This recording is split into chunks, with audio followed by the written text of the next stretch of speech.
Well, it's still morning. Good morning, everyone.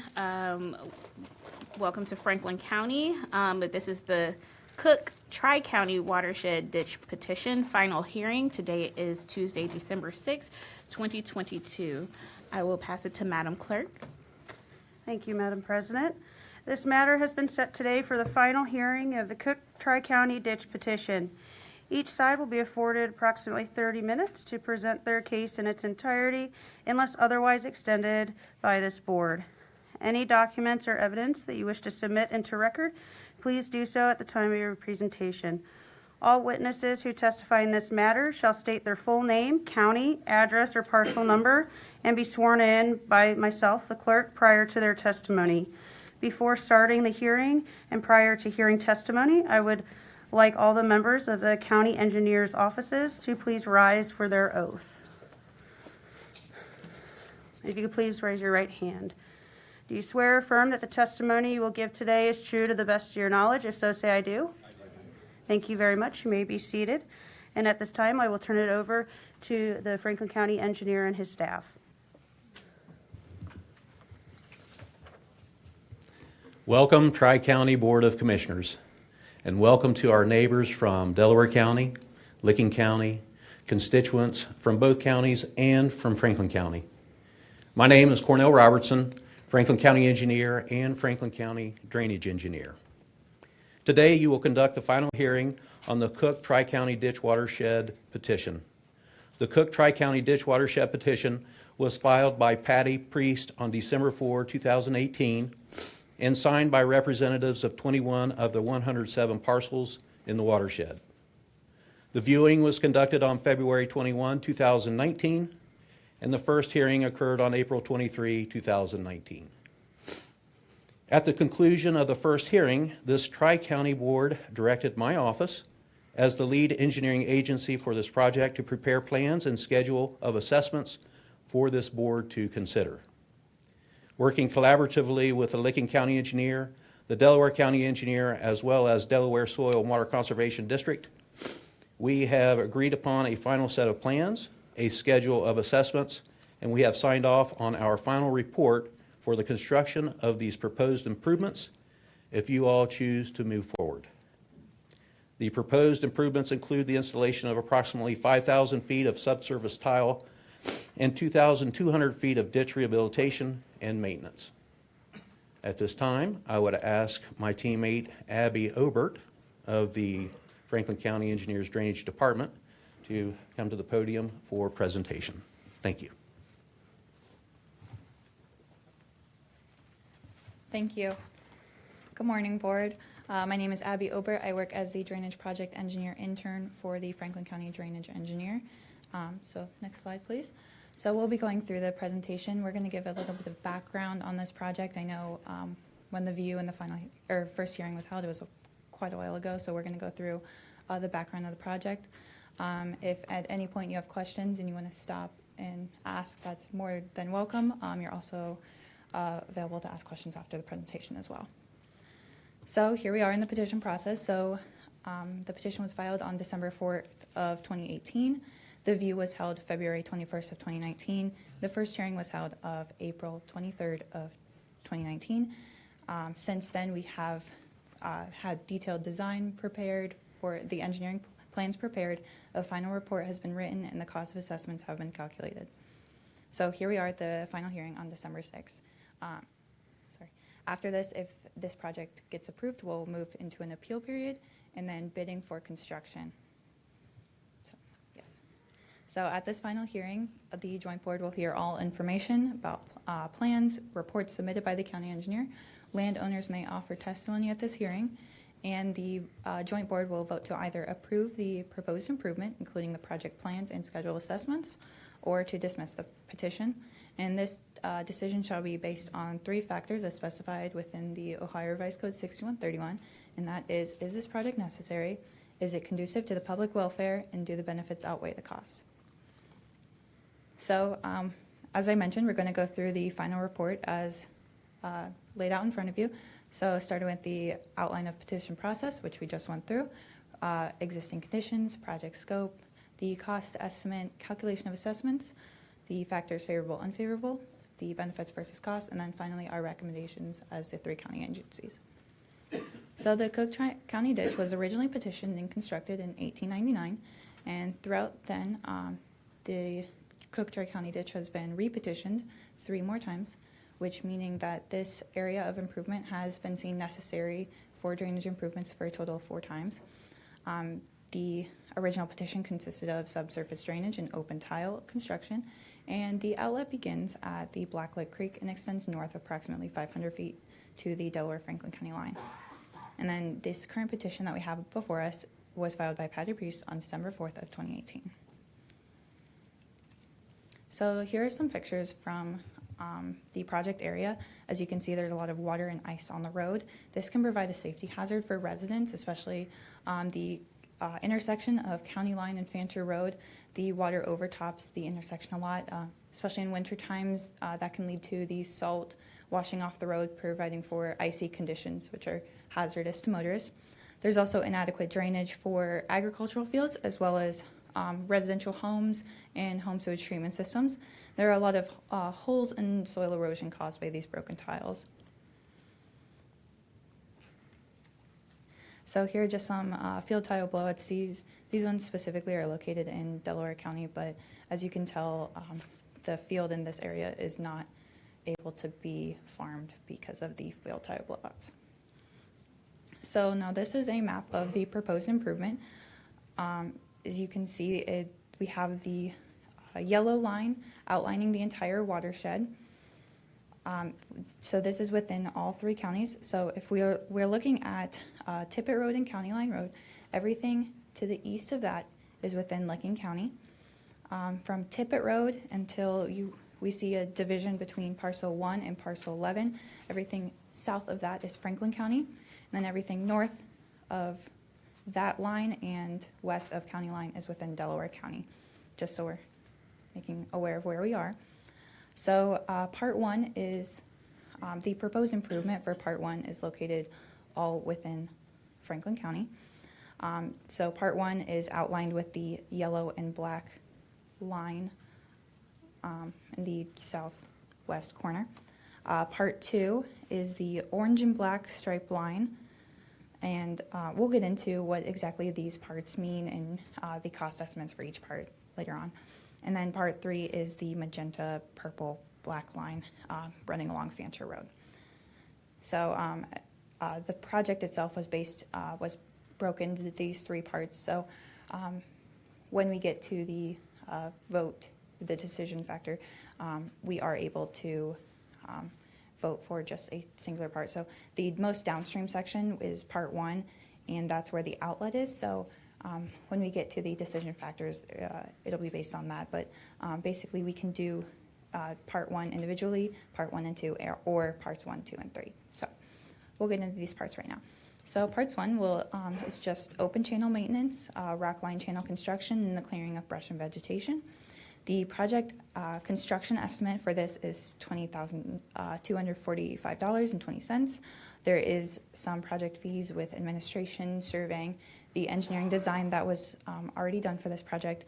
There is the drainage maintenance, so the first year startup. So when a petition goes through, there is maintenance in perpetuity for projects to make sure that they are working, maintained throughout the time. So with the assessment comes the first year startup in case there's anything that needs to be done within the first year. Then there's also the contingency factor. So the total project estimate for Part 1 comes out to around $32,000. So Part 2, primary items of work include surface drain reconstruction, subsurface drain tile installation, and the clearing of brush and vegetation. And so again, we have the construction costs coming around $150,000, $354,000. But for this part, it is important to note that Delaware County will be directly assessed for $11,405.70 for the work directly within the County Line Road right-of-way, bringing the total amount to be assessed to the watershed parcels to be $206,591.32.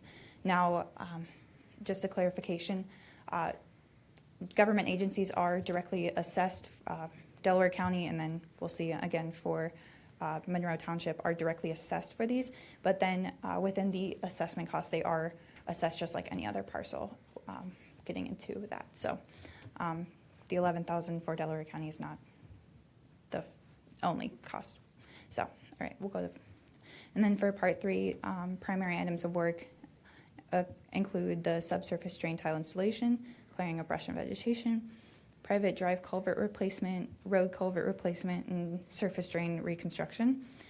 And then $8,500.80 have been directly assessed for Monroe Township for work directly within the Fancher Road right-of-way.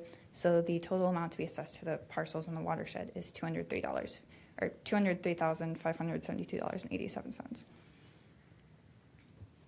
So now we're going to get into the assessments and how exactly they're calculated. We do have the schedule of assessments printed out here, but you also have one in your packet as well. So each parcel within the watershed is assessed a portion of the cost for constructing and maintaining the proposed improvement, and that also includes the right-of-ways owned by local state governments, utilities, parks, schools, everything within the watershed.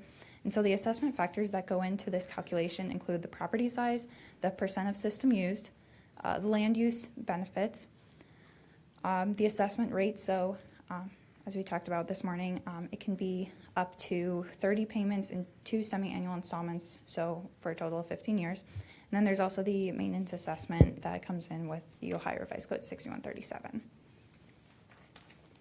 So we'll get into exactly what all of these factors mean, but first we want to define what benefit is according to the Ohio Revised Code. So that can include the elimination or reduction of damage from flooding, the removal of water conditions that jeopardize public health, safety, or welfare, going back to that intersection of County Line Road and Fancher.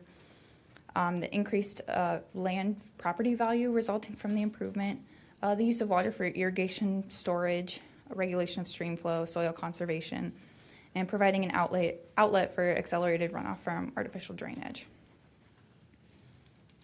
So going into the assessment factors that were used to calculate the schedule of assessments for each parcel.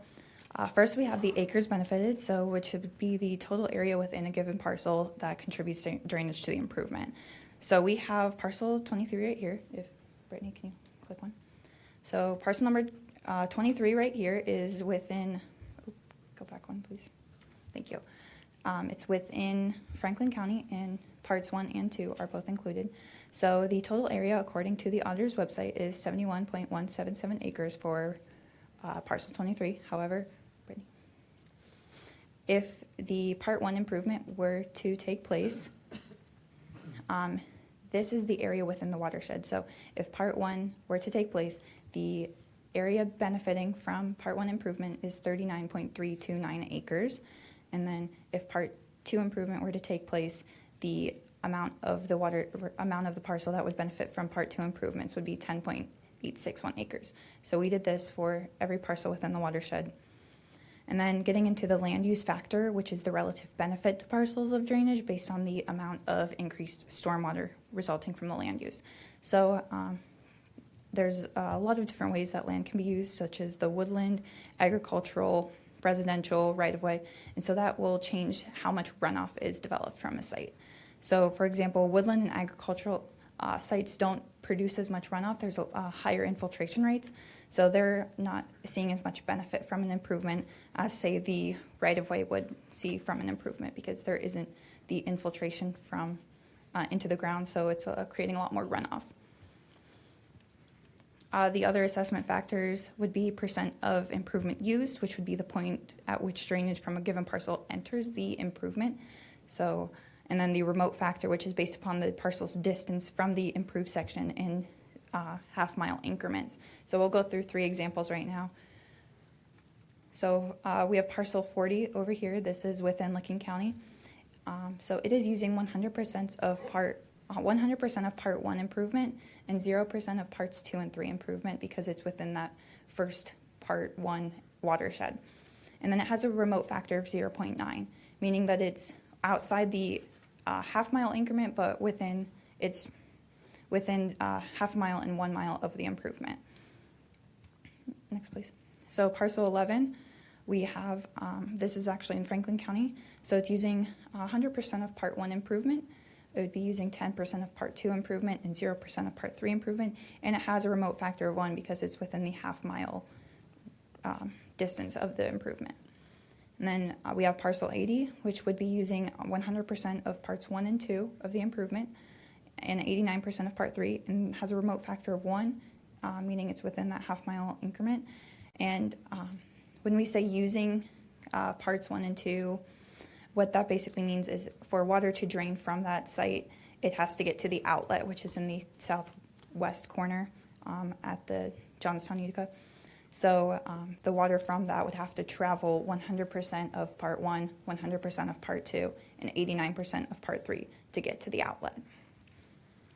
So next we're going to go into the actual calculations of how the math that's going to be done. I don't want to confuse anybody with this, but just so that we're clear on how it was actually calculated. So going back to the land use calculations, having agricultural, rural residential residual with basically means anything.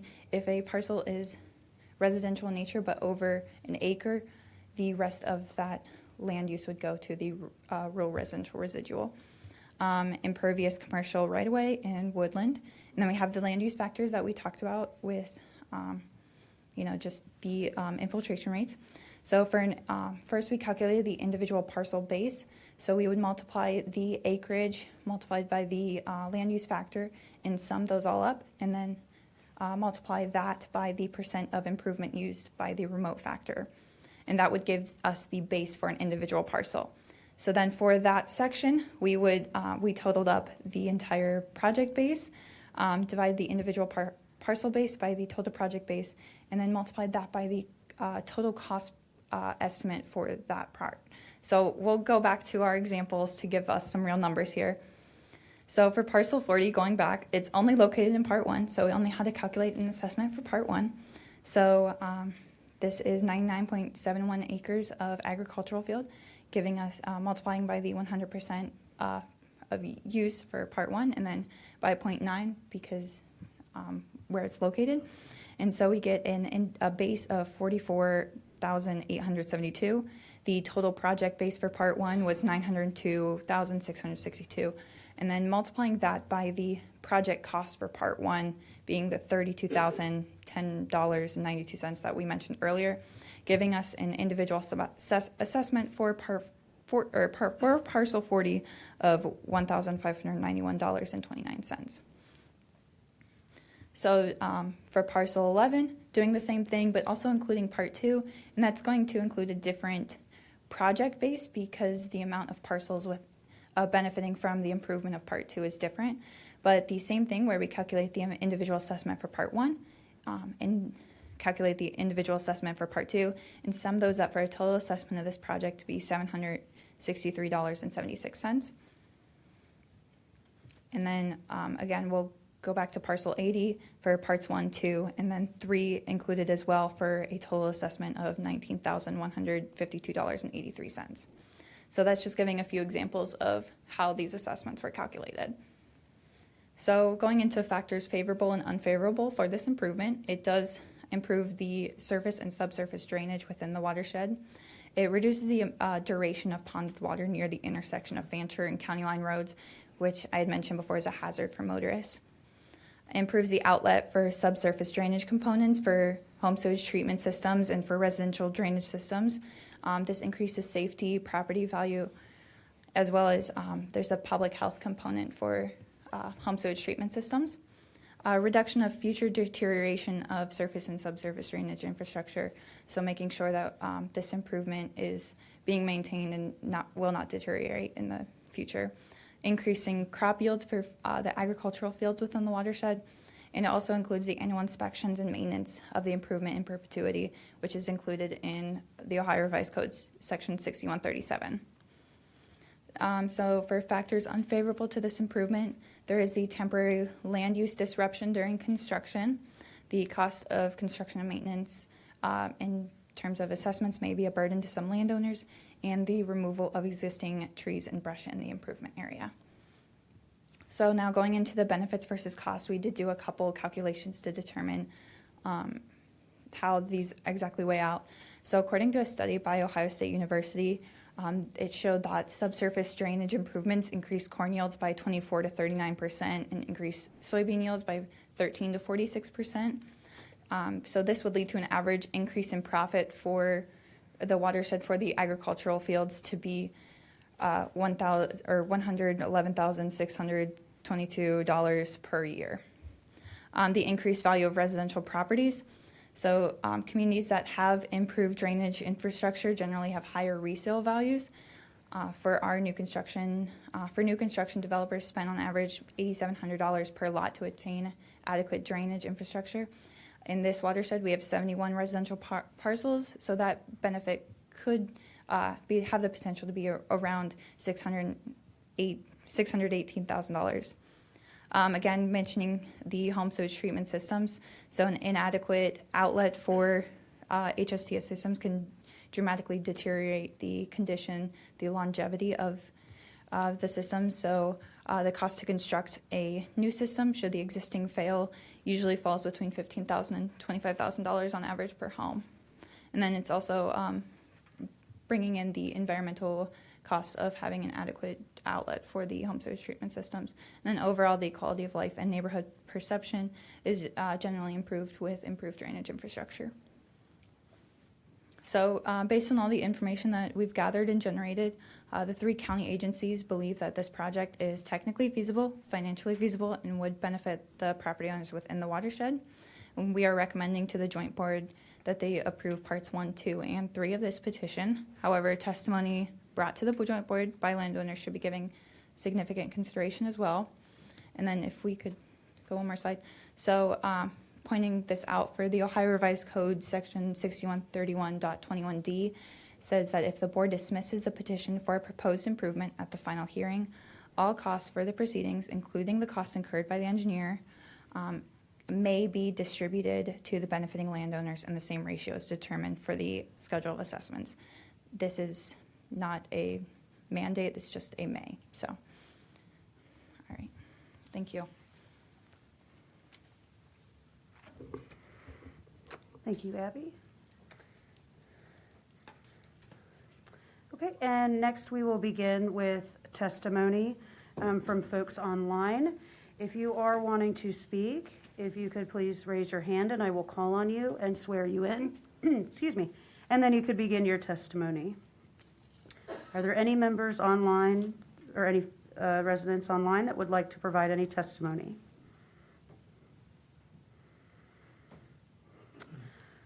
Okay, and before, we'll go ahead and move to folks in person, since I do not see any hands. If Betty Winnell can come up, please. I do apologize if I mispronounced your name, but if you could please clearly state your name and your parcel number after I swear you in when you begin your testimony. If you could raise your right hand. Do you swear or affirm that the testimony you're about to give is true to the best of your knowledge? If so, say I do. I do. Thank you. You may begin. Betty Winnell, 14240 Fancher Road, Johnstown, Licking County. Before I start, I just wanted to comment, this data is old, and the pictures are old, and there's been improvements, and it doesn't flood like that. It gives a bad representation of what it's like now, and a lot of that land, that farm field's all been sold to developers, so that's not in my notes, and I just wanted to share that. Parcel number, please. Where I live? Yes. What is your parcel number? I don't know, parcel, address, I gave you my address. It's number 71. 71. 71 commissioners. Thank you, Ms. Winnell. Okay, the petition was signed, everybody signed the petition to support Patty Priest's personal quest. It's not like they had personal needs. They were just trying to support Patty. We weren't notified of the first hearing in April 23rd, 2019, and per the ORC, we were supposed to receive written notice. We didn't. And so the first we heard about this was that informal meeting on November 28th, so we haven't had much time to prepare. It's been 4 years since that petition was created, and a lot of changes have taken place. There's been improvements to the areas, so those pictures are old. A lot of the data's old. There was a culvert installed 2 years ago, and we thought that addressed the petition. We thought that everything was done because it's been working. Within those 4 years, there's been upgrades that significantly reduced the flooding. 4 years, a lot has happened because of Intel and the developments, and it gives the appearance that Franklin County has ulterior motives to attract developers, which is what's happening. The ORC indicates 2 years would be the normal, not 4 years. And they just happened to tap in with this Intel. It's only 1.5 miles from where we live. The petition was intended to bring awareness to the county authorities about the problem and for the counties to fix the infrastructure, which is the majority of the problem down there at Fancher and County Line where the water collects, which they did put in a culvert and it fixed a lot of the problems. Infrastructure contributes to 90% of the problem, yet they're only being assessed 15% of the total costs. And the assessment should be far less for water problems because after the construction on the infrastructure, the water that collects would be far less. And it doesn't seem like anyone from the proposal committee witnessed torrential rain episodes within our area. See, I don't even want to say that. It seems like a retention pond. It's an overboard solution to a much smaller problem, and a retention pond would be a reasonably priced solution. I lost my place now. Where am I at, Dan?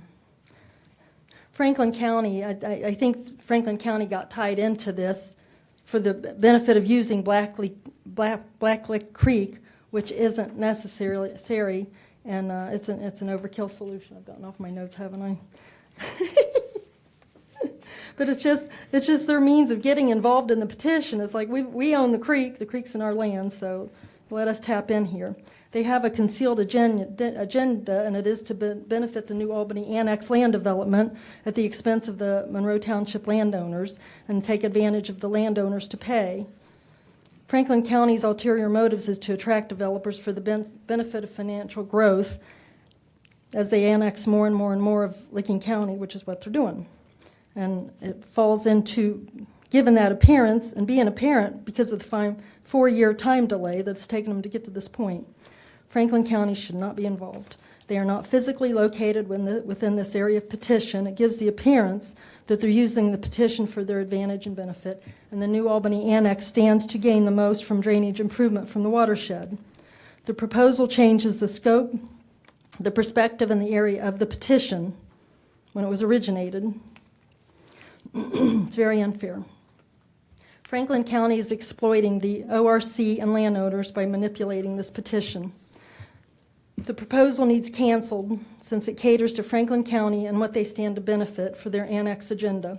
Franklin County needs removed from this project, and Franklin County should seek a drainage agenda for themselves, separate from this petition. The petition and proposal should not be passed by this commission because it gives the appearance of being corrupt. My property doesn't flood. It has an efficient drainage culvert, the width of the property that drains water effectively without issue. There's no benefit to my property to be involved in this proposal, nor is my property contributing to the water at the intersection. If the proposal team witnessed torrential rain on Fancher, they would observe the flooding on the north side of Fancher comes from the hill in the farm field, north of the stop sign, which has all been sold and is going to be developed. Not from the residences on the north side of Fancher, where I'm at. My property's assessed $5,000, but I don't have any flooding, and Abby stated there's no construction being done to my property. This assessment's unfair and it's bullish, and the area that's affected exists only on paper. The assessment is expensive, and the costs exceed benefits, and I want my property excluded from the petition and the proposal.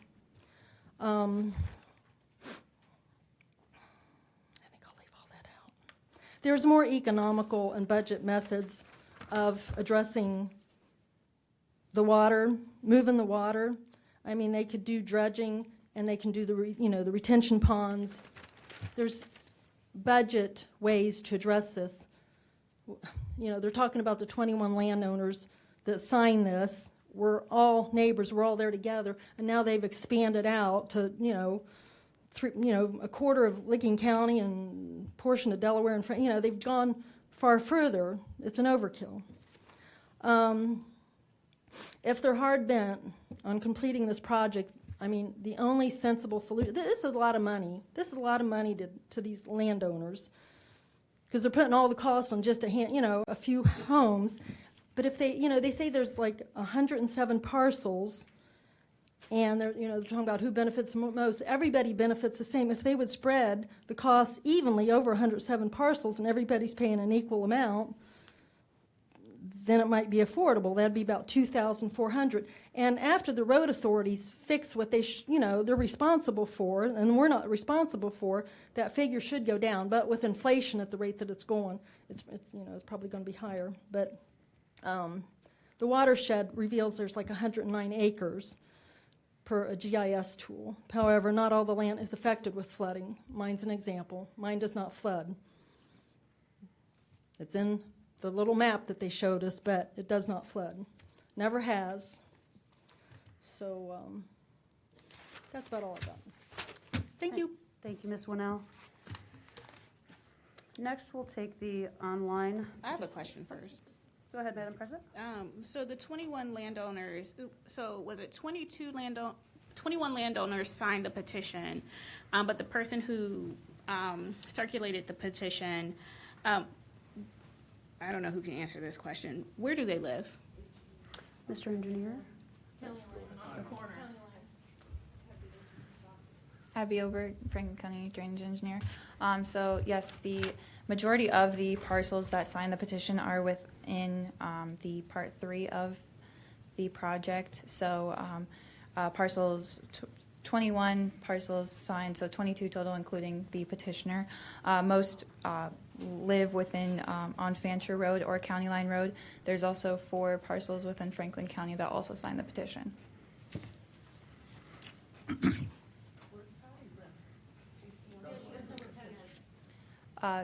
Patty Priest, the petitioner, lives on County Line Road.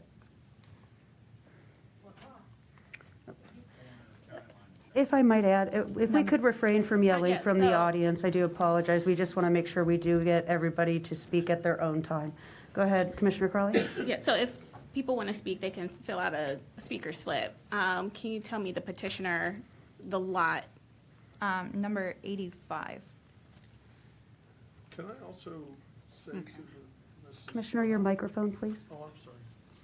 Mrs. Wannell, Franklin County can't by law annex any part of Licking County. So, I appreciate your statements, but we're not trying to, haven't tried to, aren't going to try to annex. We didn't. We don't. We can't do it. Where did we annex? Ms. Winnell, if you could come up to No. the microphone, please, if No. you'd like to speak. No. Well, the Licking County Commissioners are here. Okay, They so can if tell you want to respond or answer the question, you can go to the mic. So the people that are online can also hear the question and the response, and also Licking County Commissioners are here represented as well. Come on up to the microphone if you want, Mrs. Wannell.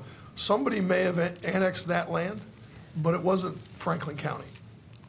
We didn't. She's referring to New Albany annexation. Sir, Well, that would sir, be if the you city could- of New Albany, but Sir, if you could we state didn't- your name, please. Dan Winnell. Thank you. I just want to be clear. We didn't annex anything. New Albany's in Franklin County, right? Well, that's the city of New Albany.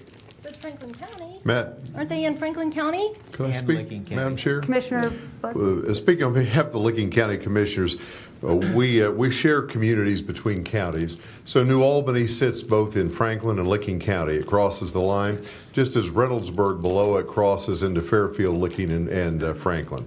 So, but we cannot, folks cannot annex from one county to another.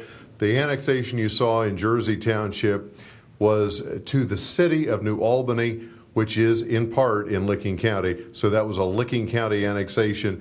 And to characterize that as Franklin County annexing any of the Intel site would be an incorrect assumption. Yeah, it happens all the time. Dublin is in Union County and in Franklin County. Westerville is in Delaware, and it's in Delaware County. Dublin is. And Westerville is in Franklin County and in Delaware County. There are communities, municipalities that cross the county line all the time, but Franklin County did not and has not annexed any part of Delaware or Licking Do County. you know Nor how can much they. of New Albany is in Licking County? Because when I drive down the road, it just seems like I'm in Franklin County. But you're don't- not. You're still in Licking County. I'll read up on that. Thank you. Okay, next speaker. Thank you. Next, we will move to somebody who's virtual, Jason. If you could please, if you could put your camera on so you could raise your right hand, we could swear you in.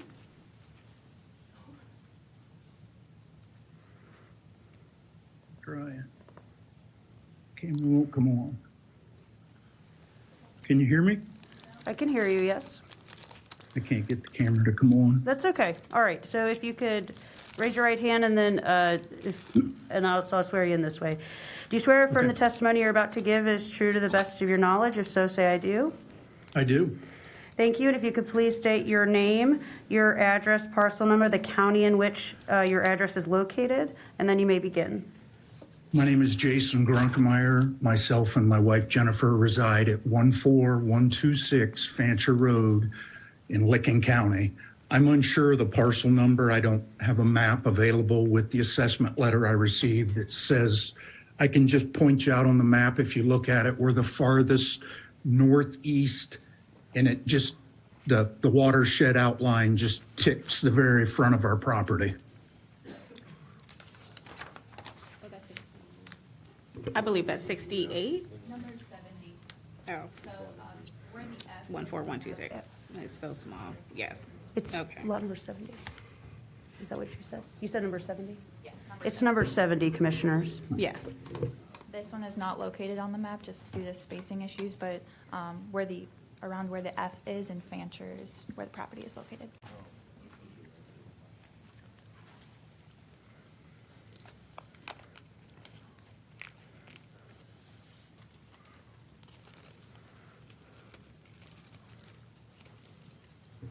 Okay, go ahead with your remarks. Oh, I apologize. Ms. Wanell covered a lot of what I had to say, so I'm not going to rehash it. I am just going to say that where our parcel is, we're located immediately adjacent to the Wanell's property. We have a drainage tile that extends from east to west down the north end of Fancher Road. When it rains on our residences, the tile works. It's never been clogged. We've tested it multiple times. So just to give the commissioner some perspective, that side of the road where we are and have been included in this drains properly. I was never, or excuse me, me and my wife were never contacted about this petition in 2018. We did not sign any petition complaining about water issues. The first we were notified was October 26th of this year when we were assessed $2,600. Granted, that is much less than my neighbor immediately across the street who was assessed $20,000. But as Ms. Wanell commented, I believe Ms. Priest initiated this petition to correct the issues of the former flooding at Fancher and County Line Road. 2 years ago, I'm unsure who did this, if it was Monroe Township, if it was Franklin County, if it was Delaware, but there was a new drainage put in under the road and those problems have subsided. So with that in mind, this cost spread out $20,000 per property, $17,000 to the landowner, highly outweighs the benefit of this property, which I believe the ORC states is the requirement to pass this.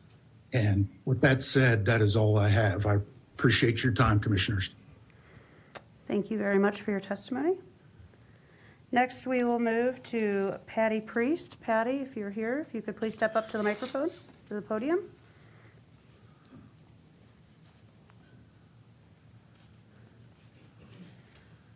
And if you'll raise your right hand, do you swear or affirm for the testimony you're about to give is true to the best of your knowledge? If so, say I do. I do. Thank you, and please state your first and last name, the parcel and county in which you reside. Patty Priest, 4631 South County Line Road. I think it's parcel 85, Licking County. You may begin. Yes, I did start the petition back several years ago because at the time where we live, which I've been there 33 years, our property has been nothing but a total flood zone, and it's like living on a houseboat at times because there's water totally around the whole house, and you have to put on boots to even walk out, even to the garage. I mean, the water goes clear into the garage. Our utilities are up on concrete blocks to save them. We've had to put in a new well because the water reached the top of the well and got down in there, so we had to get a new extended well put in. I mean, water it's not just water in my ditch. If it just stayed in my ditch, it'd be fine, but it's not in my ditch. It's around my whole yard. I mean, totally where you cannot see any grass.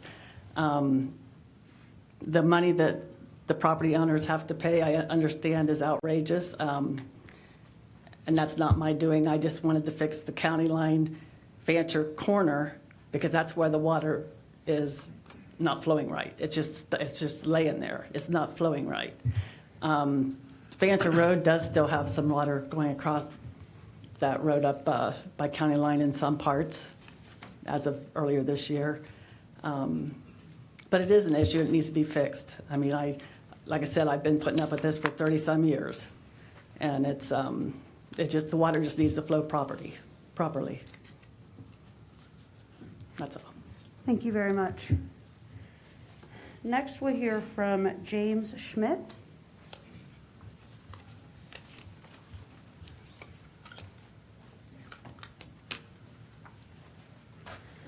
Please raise your right hand. Do you swear or affirm that the testimony you're about to give is true to the best of your knowledge? Yes, If so, say I do. I do. And please state your name, the parcel. My name is James Schmidt. Okay. 1411 Fancher Road, parcel number 102, I think it is. Okay, maybe you. All right. The flooding, I don't have no ponding or flooding in my yard at all. My watershed goes to the east. There's a swell between my property and property to the east of me, and it goes out to the ditch, and the line that's connected to that actually has, which it's on page 12, shows the line going to the east from the property that's next to mine. So my watershed goes to the east. I don't have no ponding in my front yard. Everything drains out the way it should. And the problem going down towards the west, the ditches work. Besides where the culverts, some of the culverts on some of the driveways do need fixed. I agree with that. But the ponding accumulates down at the corner and builds up because it doesn't have nowhere to go. All right, well, the tile that is in section 2 that they were saying where the rest of the water drains to, it's been over a period of time back in the 40s that they've collected money that I've heard from the other township trustees inside Harlem Township over this and put on homeowners, try collecting money through their taxes and stuff, that they knew that tile was going bad. So that tile was put back like way back in then. So now the heavy farm equipment that has been on that ground, you ain't talking to tractors that only probably weighed back then maybe a few ton. You're talking something that has weighed over 18 tons going across it. And the area that was the grassed area where the tile was is got crushed because they didn't go around it the way it was, opposed a long time ago. They had a grassed in area. They just, after they've changed and leased that field over the period of time, they've just drugged their plows right over top of it. They didn't want to go around it. So after a period of time, them taking the heavy farm equipment and going across that, they have crushed that tile. And that's why this a period of time that she's saying, yeah, it's collecting at the corner, but it doesn't have nowhere to go. So the rest of Fancher Road, going from the corner of County Line Road and Fancher and going back towards the east, the ditches drain. There's other problems with maybe the crossings of the driveways going that need addressed, but the ditches are draining going down to the corner. So this supposed line that they want to extend and take up Fancher Road, the cost of it, especially on my property, that I've only got an acre and 1.38 acres on mine, and they assessed my watershed at 1.32. They didn't give me nothing off for anything, which I don't have no ponding of water. I don't have no excessive water, no water that lays in my ditch and actually goes that way. So the benefits of this pipe that they want to go underneath the existing ditch and go lower than what my ditch is to make it flow towards the east and connect to the neighbors, the benefits and the cost of that for almost $18,000 does not benefit me. That cost is way too much. I mean, you're talking 5 sticks of pipe to go across my property.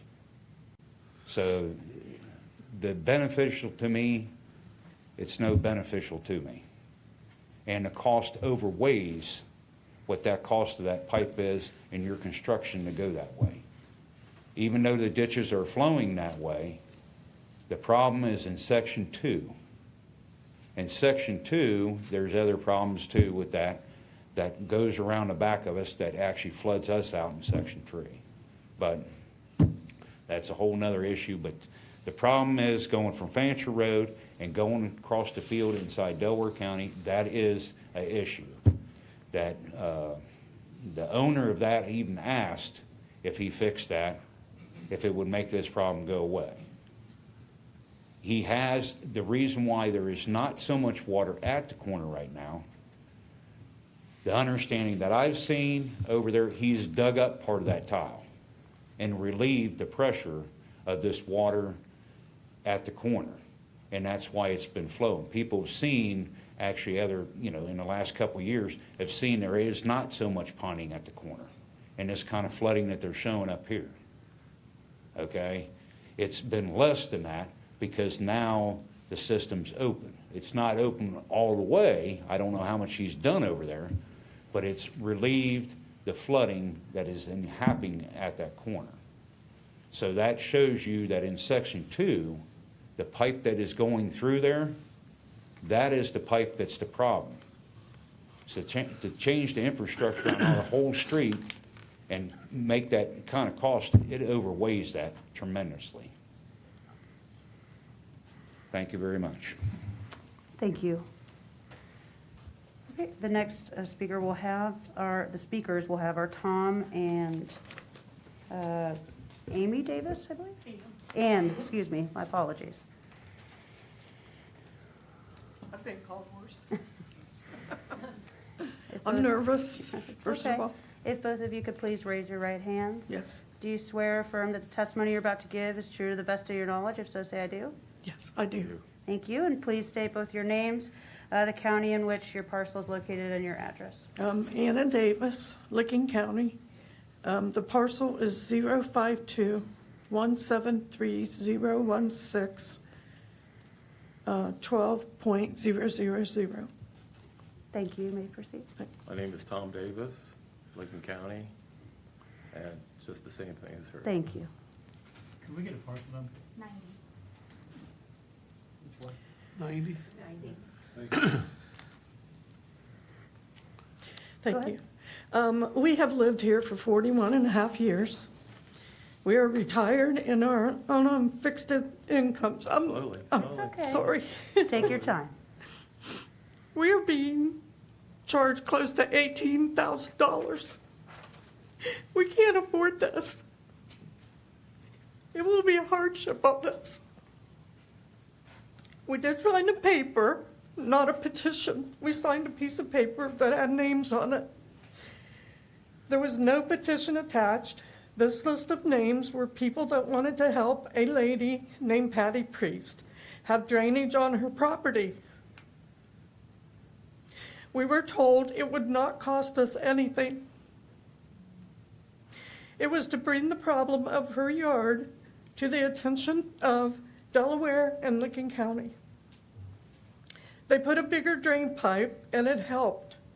I was told that we don't live near the intersection and we don't live near Patty, nor do we know her. We just thought we would help her. It's 4 years later and this list of names was resurrected somehow for this massive project, which is taking income away from mostly senior citizens that are on fixed incomes. The charges are different per parcel of land, 5 homes, ours, and just 4 to the east of us, comes to $100,000. 5 homes, or others are being charged also, anywhere from $12,000, $15,000, etc. This is unfair and outrageous. In 41 years, no one fixed or approached us about drainage concerns. We will not benefit from the increase in crops or drainage or farm drainage. We are not farmers. We do not have animals, crops, or a pond. We have 3+ acres of woods, which we have been told by, we spoke with Abby on the phone. She said woods would help you, but obviously it didn't help much if we still owe close to $18,000. We have no drainage problem. We will not benefit from drainage being put on our easement. This project will not add value to our land. This project will increase our taxes $100 or more a month for 15 years. At our age, 69 and 71, we may not even be alive. 100+ a month may not sound much, but for some, they could pay for gas, food, medicine, doctor co-payments. We have taken care of our little parcel of land. We mow our ditches to allow water to flow. We draining land from the water property on Fancher and County line clear over to 62. Franklin County will not benefit our yard. Please find another way. The government passed the infrastructure bill to cover projects like this in the past year. Troy Balderson's office, in their words, said townships and counties were given a boatload of money for just this kind of project. Please find another way to fund this, other funds than off of the backs of senior citizens, which most of us are. That's all. Thank you Thank very you. much. Thank you. Next, we will hear from Kristen Sperling Fritz.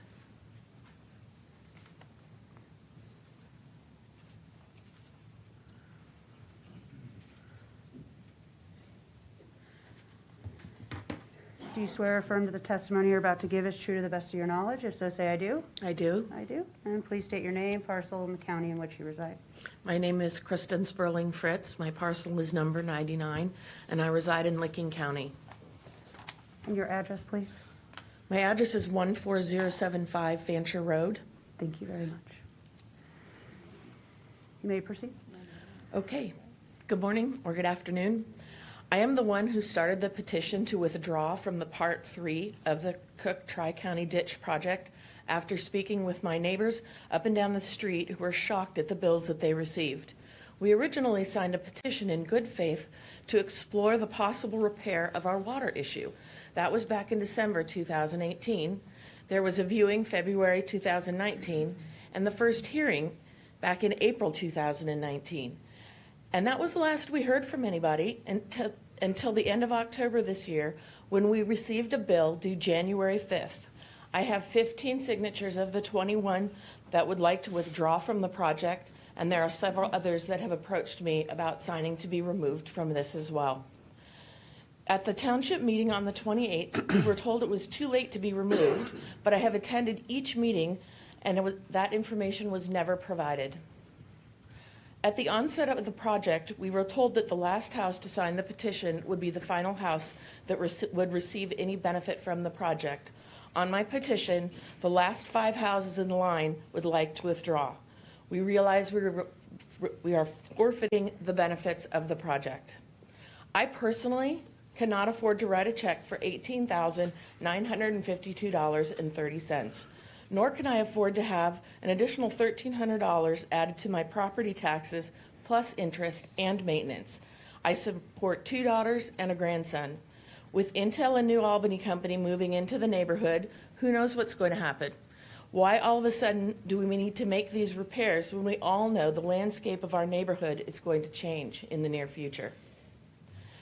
According to the estimated schedule of assessments, I am paying the third largest amount, but in looking at the engineering drawings, you will be doing 12 feet of work on my property. In fact, you can see that you will be digging a pipe beneath the current tile to make the water flow towards the corner of County Line and Tippett instead of east as my current tile is installed. I live next door to James Smith, the side where our water drains east. You state that my assessment is higher because I use more of the watershed than others in the project. How can that be if every single property in the watershed contributes 100% of their water? Why am I being penalized because I'm further down the road? Where is the insurance money from the 7 or 8 semis that fell into the ditch and crushed the current tile? Where is the money that was set aside for maintenance starting in the 60s? Where is the money from the state for standard road maintenance? I quote your engineer's assessment of the issue. These conditions are indicated of aged, overburdened, and unmaintained drainage infrastructure. That sounds to me like something the counties should be managing, not burdening the residents with outrageous bills. I understand that because of the original petition, you cannot go to the state and ask for this money, which is why I'm asking you to decline Part 3 of the improvement process or do away with the entire project. Do what's right and get the money from the state for the maintenance of the road they should have been doing all along. Thank you for your time. Thank you very much. Next, we have Teresa King.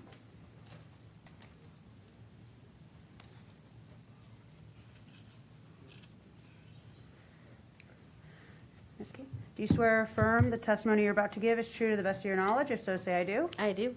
Okay, and please state your name, your address, parcel, and the county in which you're located. Teresa King, 4581 South County Line Road, New Albany, but Licking County.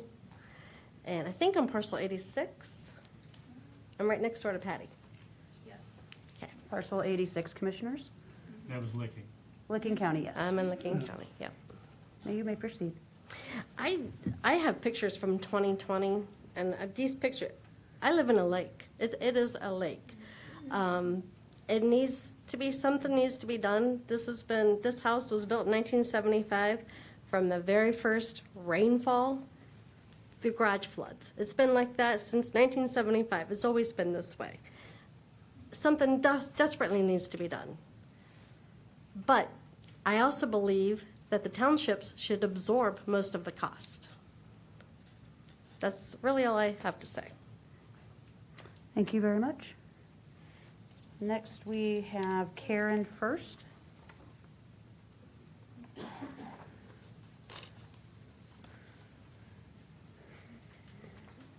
Do you swear or affirm the testimony you're about to give is true to the best of your knowledge? If so, say I do. I do. Thank you. You may state your name, your parcel, your county, and then begin. My name is Karen First, and I live at 14495 Fancher Road in Licking County. It's lot 91. Thank you. Good afternoon, commissioners. My husband, Charles, who could not be here today, when this petition first started, we were in favor of it. And as it's moved forward and our area is changing, we are now against it. We feel the benefits do not outweigh the cost, especially for Part 3. We also feel now is not the time to move forward with this project. Our area is rapidly changing with Intel. We also have the Southwest Licking Water and Sewer District expanding into Monroe Township. There are numerous properties along State Route 62 that are being sold to MBJ Holdings, which is the affiliate of New Albany Company. This includes a large parcel that was formerly owned by the Hendren Farms, and that sits at the property at 62 and Tippett Road. So a lot of the farmland that has been taken account into the cost and benefit analysis is no longer going to be farmland. We're also going to see our property taxes increase with this development. So when you add the increases in our taxes and this assessment, it's going to be a burden on some homeowners. I would just like to reiterate, we are not for this project, and we feel the benefits do not outweigh the costs. And now is not the time to be spending money when it could be torn up in a few years' time with all the development happening. Thank you for your time and consideration. Thank you very much. Next, we have Thomas Beverly.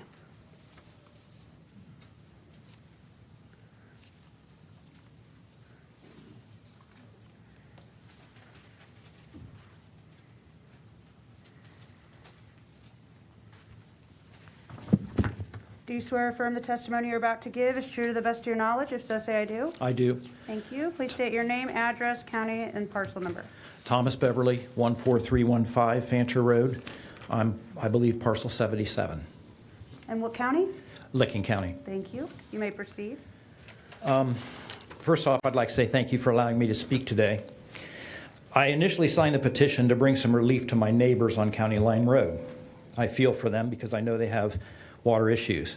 I've lived on Fancher Road for 35 years, and this problem has existed even before then. There's a permanent high water sign in front of my home, so I knew that even before I built there. I thought that signing the petition would move the county to upgrade the road drainage at the corner. Here we are 4 years later with little communication. Intel's moved in, and now it's a priority to get started right away, it seems. My assessment letter that I received only about a month ago states my estimated assessment is $14,427.69. That's estimated, which will be added to my property taxes. The letter didn't state over how many years it would be added. I do know now that it's over 15 years. It also notes that I'm responsible for the interest on the bonds sold to complete the project. We were told at the meeting that maintenance fees will be added when necessary. To me, that sounds like a blank check. If this project goes through, if somebody decides that something needs to be done, they'll just tack more money on my property taxes. As to the benefits of this project, or the financial benefits of this project, your study indicates an annual increase in farm yield of $111,000 plus. My land is not farmed. It also states that developers or home builders will save $617,000 odd when building on the 71 undeveloped residential parcels. My property is already developed. It seems to me I will be paying for others to make more money while I receive no financial benefit. Let me give you a hypothetical situation. Say you have an older car. You want to see if you can get it to last a little bit longer, maybe get some better gas mileage. So you take it to a mechanic. The mechanic says, it'll cost $7,000. You say, thanks, but no thanks. It gets me from point A to point B, so I'll just take my keys and go. The mechanic says, it's too late. You have to get your car fixed. Also, if you don't pay, we'll take your car from you. Oh, I also forgot to tell you, you'll be responsible for all the maintenance that we say you need in the future. Does that sound preposterous to you? Well, if you substitute county for mechanic and home or property for car, that is what appears to be happening to us. We've been given an estimate for the improvements, but we can't say thanks but no thanks. I know at least 4 properties, and I've learned there are even more than that, are owned by people on fixed incomes, including my own. Since my wife and I retired, our property taxes have nearly doubled to $6,700 for this year. With property value skyrocketing due to the Intel project, I'm certain our taxes will also skyrocket, even without this project. When I signed this petition, I was unaware I would have to shoulder such a financial burden. We were told last week at the informational meeting that it was too late to change our minds. I guess it's up to you, commissioners, to decide if myself and my neighbors will have to subsidize the developments which we know are coming. So I urge you to vote no on the project. Thank you. I just have Yes. one clarification. You were referring to the intersection. That is Fancher, and is it County Line? Is that the intersection? That's the intersection that we're discussing, yes. Okay, thank you. Yes. Thank you very much. Next, we'll hear from Bruce Jordan.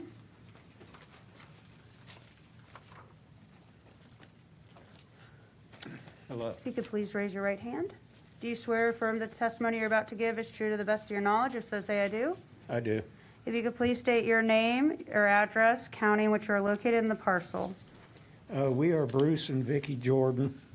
We live at 14119 Fancher Road, Licking County, parcel 94. We want to be exempt from the Tri-County project because our property will not benefit from the drainage. We did sign Mrs.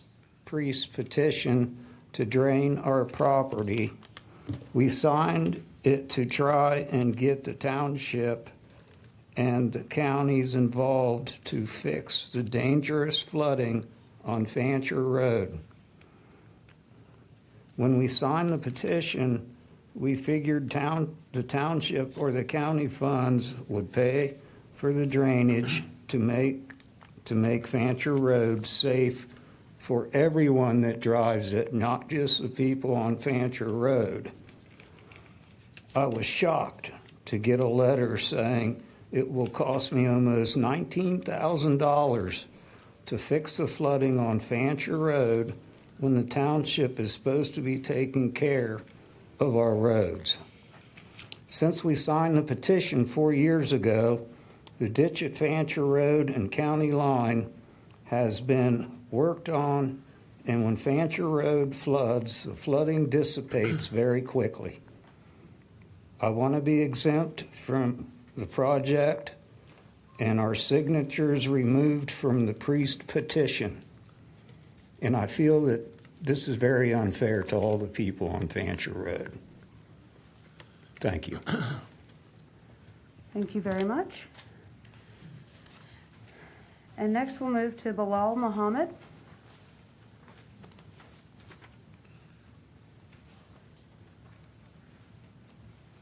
Do you swear or affirm the testimony you're about to give is true to the best of your knowledge? If so, say I do. I do. Thank you very much. Please state your name, your address, the county in which you reside, and your parcel number. My name is Bilal Muhammad, and I live in 14206 Fancher Road. It's parcel 81. And I just want, pardon me? The county. Licking County. Thank you. Yes. So I just wanted to explain my situation here, if you please allow. I recently just purchased the home back in the beginning of October. I was not informed anything about that project or any petition. I opened my mail while I'm moving in. I find out that I have $16,226.38 that I have to pay. I just wanted to say that I'm nowhere near ready to actually be able to pay that expense. I was never informed that there is a petition or there is drainage issue. I can provide proof that I've never actually, that was not disclosed in my contract. And I was just hoping that you guys can judge fairly as far as my situation. I'm not denying any of the benefits. I see the improvements and where this is going. I'm just only asking for you guys to judge fairly as far as my situation, that since I've never signed the petition or I've never even was informed. I just found out literally, I've been in the house for a month. So that's just where I'm at. Thank you very much. Thank you. At this time, I do not have any more speaker slips in front of me, Commissioners, but I will open this up if anybody online would like to raise their hand or anybody in the room that has not given comment that would like to do so at this time before we move on to the next part of the agenda. Okay, hearing and seeing none. At this time, Commissioners, if you have any clarifying questions you would like. Hello? Excuse me, you can go ahead. If you could tell me your name first, please. Penelope Love, and I live at 14485 Fancher Road, Licking County. I think it's okay. And if I just need to swear you in first. She's 91. I think I'm lot 90. Okay. Thank you. And before you provide any testimony, do you swear and affirm to the best of your knowledge that the testimony you're about to give is true? Yes, I do. Thank you. And just to repeat that one more time for the Commissioners, you're in Licking County and the parcel number was what, I'm sorry? I believe it's 90. I believe it's parcel 91, I believe. And could you just state it's 14485 Fancher. 14485? Yes, Fancher. Okay. Thank you very much. You may proceed. Lot 83, Commissioners. Yes. We bought our house in 98. We had no idea that, of the issues with the flooding and the backing up. And I agree with everyone else's testimony that there is some relief, there at County Line and Fancher Road. But I agree with the majority of people that have given their testimony that it's because the petition was done in 18 or 19, And now with Intel being here, it seems like we got to do it right now. And I know because of COVID that things were delayed, but I agree with some of the testimony that it seems funny that now Intel's here and the New Albany company is buying up a heck of a lot of stuff that I agree that we're going to end up being responsible to pay for improvements that are going to benefit all this development, because according to what happened out at other Intel facilities, the retail is going to expand, I think 4 to 6 miles in radius. We're within a mile and a half or so of Intel. So it's all going to be commercial. So whatever this little improvement is, or, I know it's a hell of a lot of money, but whatever improvement you're going to do on Fancher Road, is it really going to be able to handle what's coming with all the development?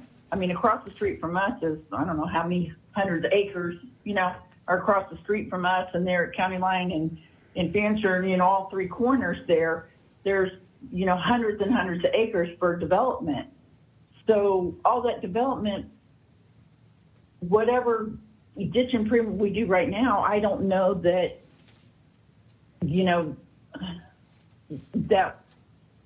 that it can possibly take into consideration what's coming in the next 3 to 5 years. Coupled with the fact that, of course, our share is $12,000, which is a hell of a lot of money, plus apparently tax is going to go up, and then you have the unlimited maintenance costs. It's like, holy crap, is it just a way to force us out, just make the taxes and everything so high, and like Mr. Beverly said about, the maintenance, it's unlimited. So he's right. It's like it's writing a blank check, and it's like, holy crap, and depending on, how much development can we possibly know what's coming down the road. And I think it's a blank check, and it's terrifying, and we've been there since '98. That's a hell of a long time. And, I have 5 acres, but then a couple of your earlier speakers, Jim, that talked to you earlier, and Kristen, that are down at parcels, I think 99 and 100, where they're being assessed, $20,000. It's like, holy moly, that's a hell of a lot of money. And if it's going to benefit all the new development, it just seems scary. On the other hand, I want to say with Patty Priest, the people that live right there on County Line Road, my heart goes out to you, because I see the flooding there, and it breaks my heart. And that's not fair to them either. So I don't know what the solution is, but I just don't know. I'm just saying there's a hell of a lot of emotions from everyone. And I don't know that this is the right action, and that's all I wanted to say. Thank you, Penelope. And could you please clarify your last name as well, so we can have that for the record? Love, L-O-V-E. Thank you very much, Ms. Love. Okay. Thank you for your testimony. Is there any other members participating virtually? I saw somebody else come on off mute that would like to provide testimony before we move forward. Okay. Okay. Seeing and hearing. Yeah. No. Excuse me? Okay. Could you please state your first and last name?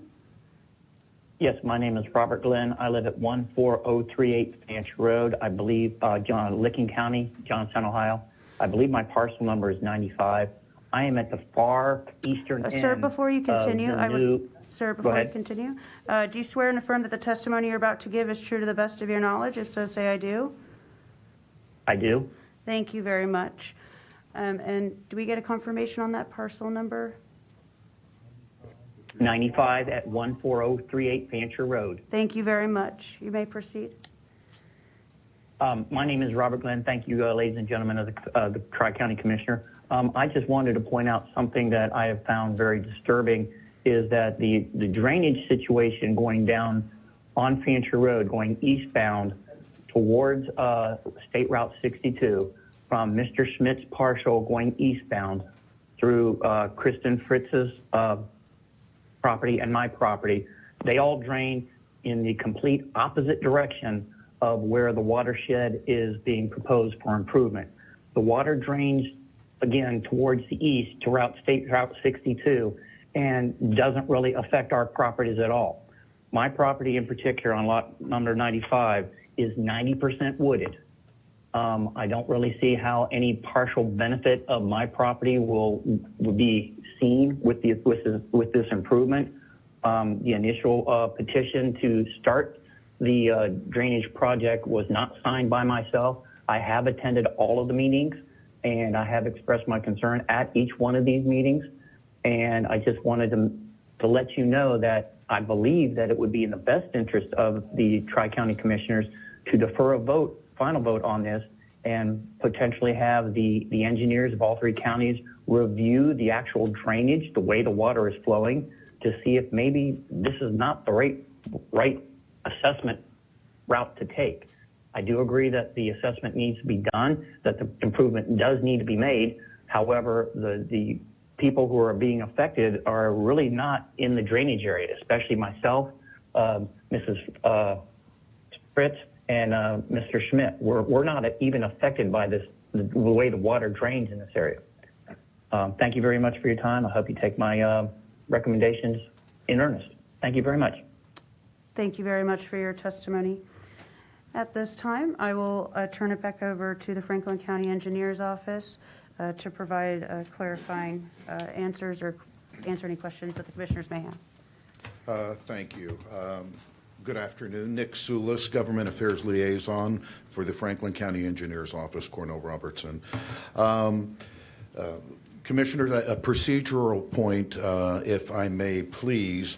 The first thing I'd like to do before we go further is to make sure that the list of exhibits that is before you, the packet of exhibits, is formally admitted into evidence to make sure our record is clean. Specifically, Commissioners, I'll just run through them real quick. Exhibit A is a copy of the final report of the Cook Tri-County Watershed. Exhibit B is a schedule of assessments, this board here. Exhibit C are the final plans. Exhibit D is the actual PowerPoint presentation of the Franklin County engineer. Exhibit D1 is the map of the watershed that you've been referring to. And exhibits E through L is written correspondence that we've seen from residents, from Toby Johnson, Brian Radcliffe, Doris Fester, through her daughter Lori Beach, Kim Nicewander, Betty and Daniel Wannell, Thomas and Anna Davis, Bilal Mohammed, and the correspondence from the 15 property owners seeking to remove their names from the petition. So I'd like to formally request a motion just to admit these so that we can keep our record clean as part of these proceedings. I'm sorry, who moved? Thank you. Second, Rivera. Moved and seconded voting. Commissioner Bubb? Yes. Commissioner Black? Yes. Commissioner Flowers? Yes. Commissioner Boyce? Yes. Commissioner Crawley? Yes. Commissioner O'Grady? Yes. Commissioner Merrill? Yes. Commissioner Lewis? Yes. Thank you. The evidence has been admitted. Thank you, Commissioners.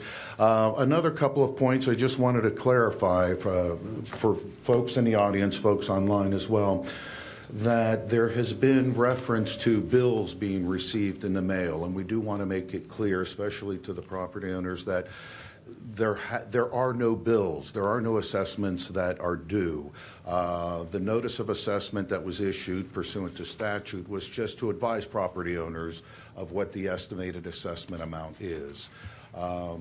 Any assessments, if this board decides to go forward, the assessments will not be placed on the property tax duplicate until such time as the improvements are completed. So it's not here in January, it's not anytime soon. So that's for the benefit of the property owners, that these are not bills, but they're just to notify you and to make sure that folks come in and offer their testimony. So I just wanted to make that clear. Commissioners, we have prepared, we being, well, Franklin County is the lead county, but on behalf of the engineers, the three engineers, we have prepared a proposed resolution for your consideration.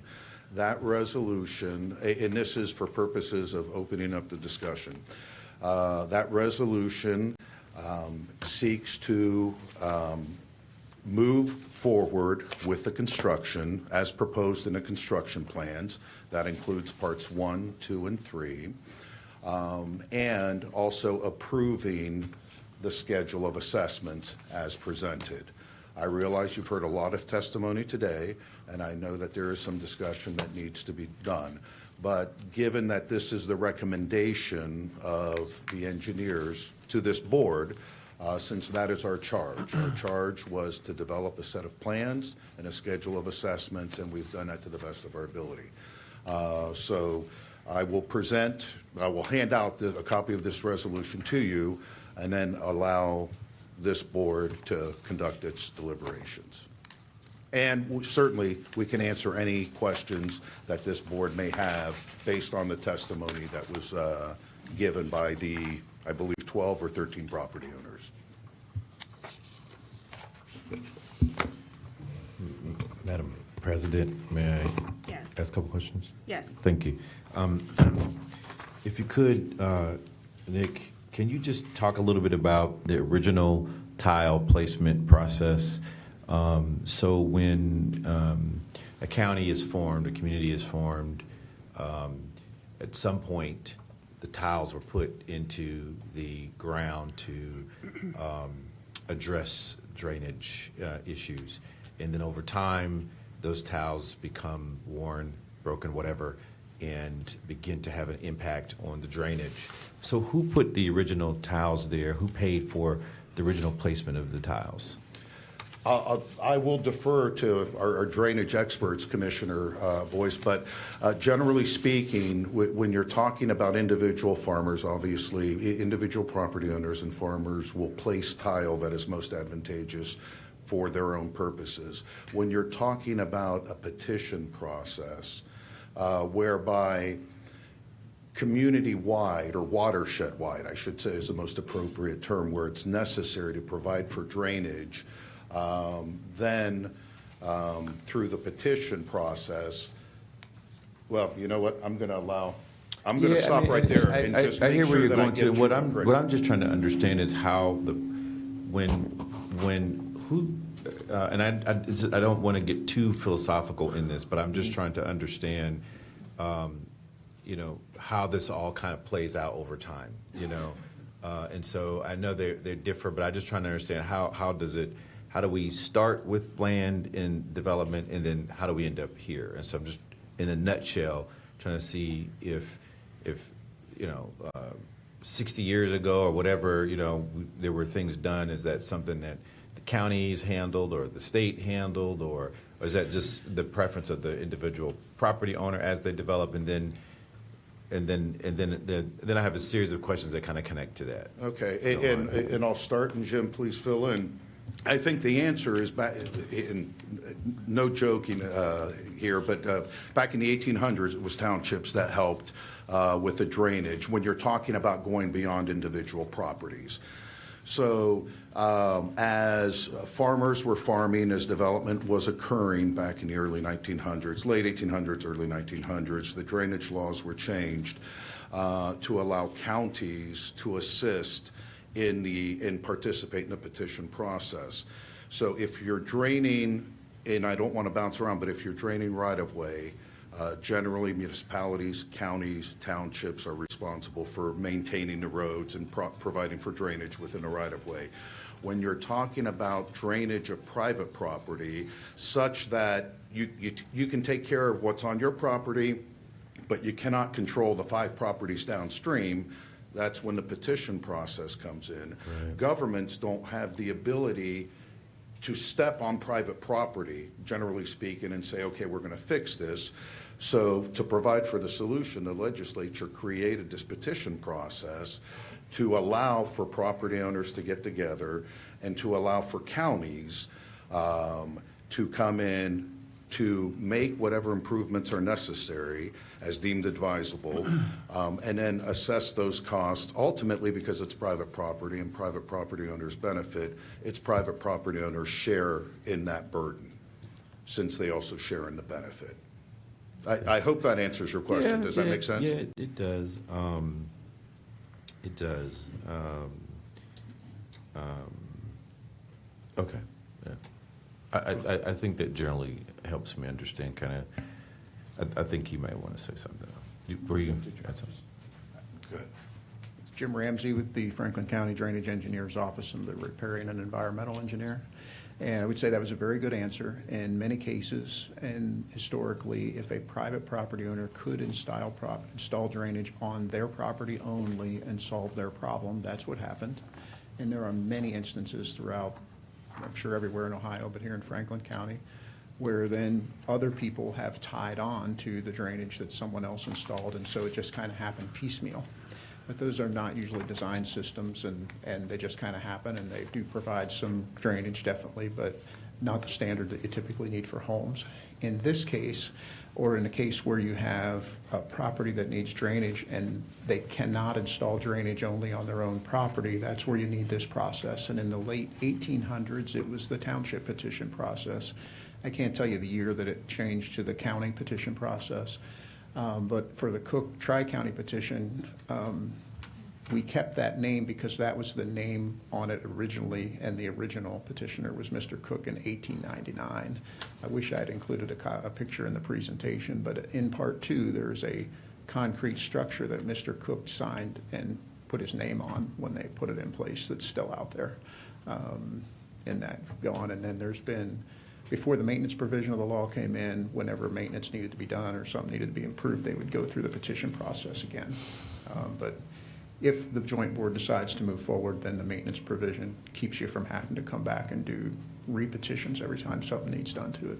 Okay, then just Madam President, if I may, my final question, because I think you've helped me understand kind of how we get here, but how do you, some property owners have said that their property doesn't flood, they don't have any issues.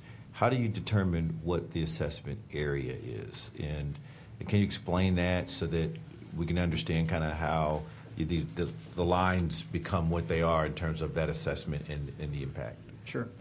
The revised code defines people who benefit as anybody whose water drains to the system that's being developed for the petition process. So it doesn't define it as you have flooding or you don't have flooding. It defines it as if your water drains here. And then the assessments are further broken down to give a briefer description to what Abby showed earlier. It's how much land you have that's draining to here, how that land is used. So if you have a section of woods that's never been touched and it's in its natural state, that needs very little drainage or none. But if you have a home and develop things, that needs more drainage. And if you have roads, those are the highest level use because they're all paved in the right of way. And so that's why you come at that formula of to try to assign benefit to each parcel and to try to do that as fairly as you can. The other thing that's a big factor in this petition is if you're very close to the downstream end, you're only using a small amount of what's being built, so you're only assessed for that small amount that you provide drainage. If you're at the far upstream end and you're using the entire system, then you're assessed for your share of the entire system. And that's what creates that big disparity in assessments. Yeah, sure. Okay, that's helpful. Thank you. I do see the hands are being raised, and I just want to let the members in the audience and online know that testimony has concluded, and this is the point of the hearing where clarification is being sought. So it would be up to the board up here if they wanted to hear from the members in the audience, but that time has been concluded. I just want to clarify or just state for the record, I know a number of homeowners said that they had signed something. It didn't say that that they would be assessed, or they didn't sign anything and they didn't sign a petition. I have the original petition and the signatures of homeowners who signed. And it does specifically say in bold lettering that all costs of engineering, construction, and future maintenance will be assessed to the benefiting parcels of land except as ordered under section 6131.31 of the revised code. So I just wanted to clarify for those who are online or in the audience of what was signed, who signed it, and the language that is in the petition at the time of signature. Commissioner Black? Yes. The section 1 and 2, that is a petition ditch at this time? I believe that's part of the Cook Tri-County ditch, yes. Okay, and so, but it was never put under maintenance? Or any maintenance fees ever collected? When it was originally built in 1899, there was no provision Okay. for maintenance fee. I think the last time it was improved was in 1966? 62, I apologize. Jim, go ahead. Right. There was a repetition of at least part of the system in 1962, so that was after the maintenance provision came in, but we have not been able to find any records in any of the counties about the maintenance assessments Okay. being done. I just want to be clear on it, thank you. I don't know if you wanted, did you want to add something? You came up. Can you go to, yeah. Good afternoon, board members. Brett Bacon, Deputy Administrator, Delaware Soil and Water Conservation District. The portion that we were able to determine was placed on maintenance previously extended approximately 400 feet into Delaware County. So it consisted of the open channel downstream and then a portion of the tile and not the surface grading portion of the drainage pattern. And like I said, extended about 400 to 500 feet into Delaware County. When we were approached with this new request, originally prior to the petition being submitted, we made the determination that what was assumed to be on maintenance already was not sufficient to meet the issues that we were hearing to meet this new request, and that is the reason that the new petition was filed, to extend or to look at extending the original project upstream so that we would create a good and sufficient outlet to the new properties requesting it. In other words, the scope of the original project was not sufficient to address this new concern. Madam Chairman, may I?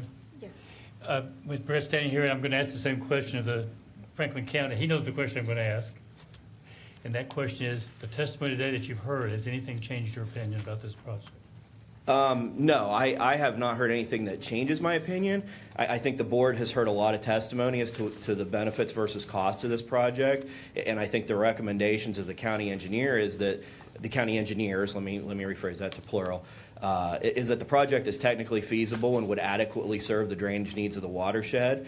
Our recommendation is that you proceed forward contingent upon finding that the project is necessary, that it's conducive to the public welfare, and that the benefits outweigh the cost. If you do not find the answer to those questions to be yes, then I can speak for Delaware County. We would recommend that you would vote no at that point, and I think our fellow counties would agree.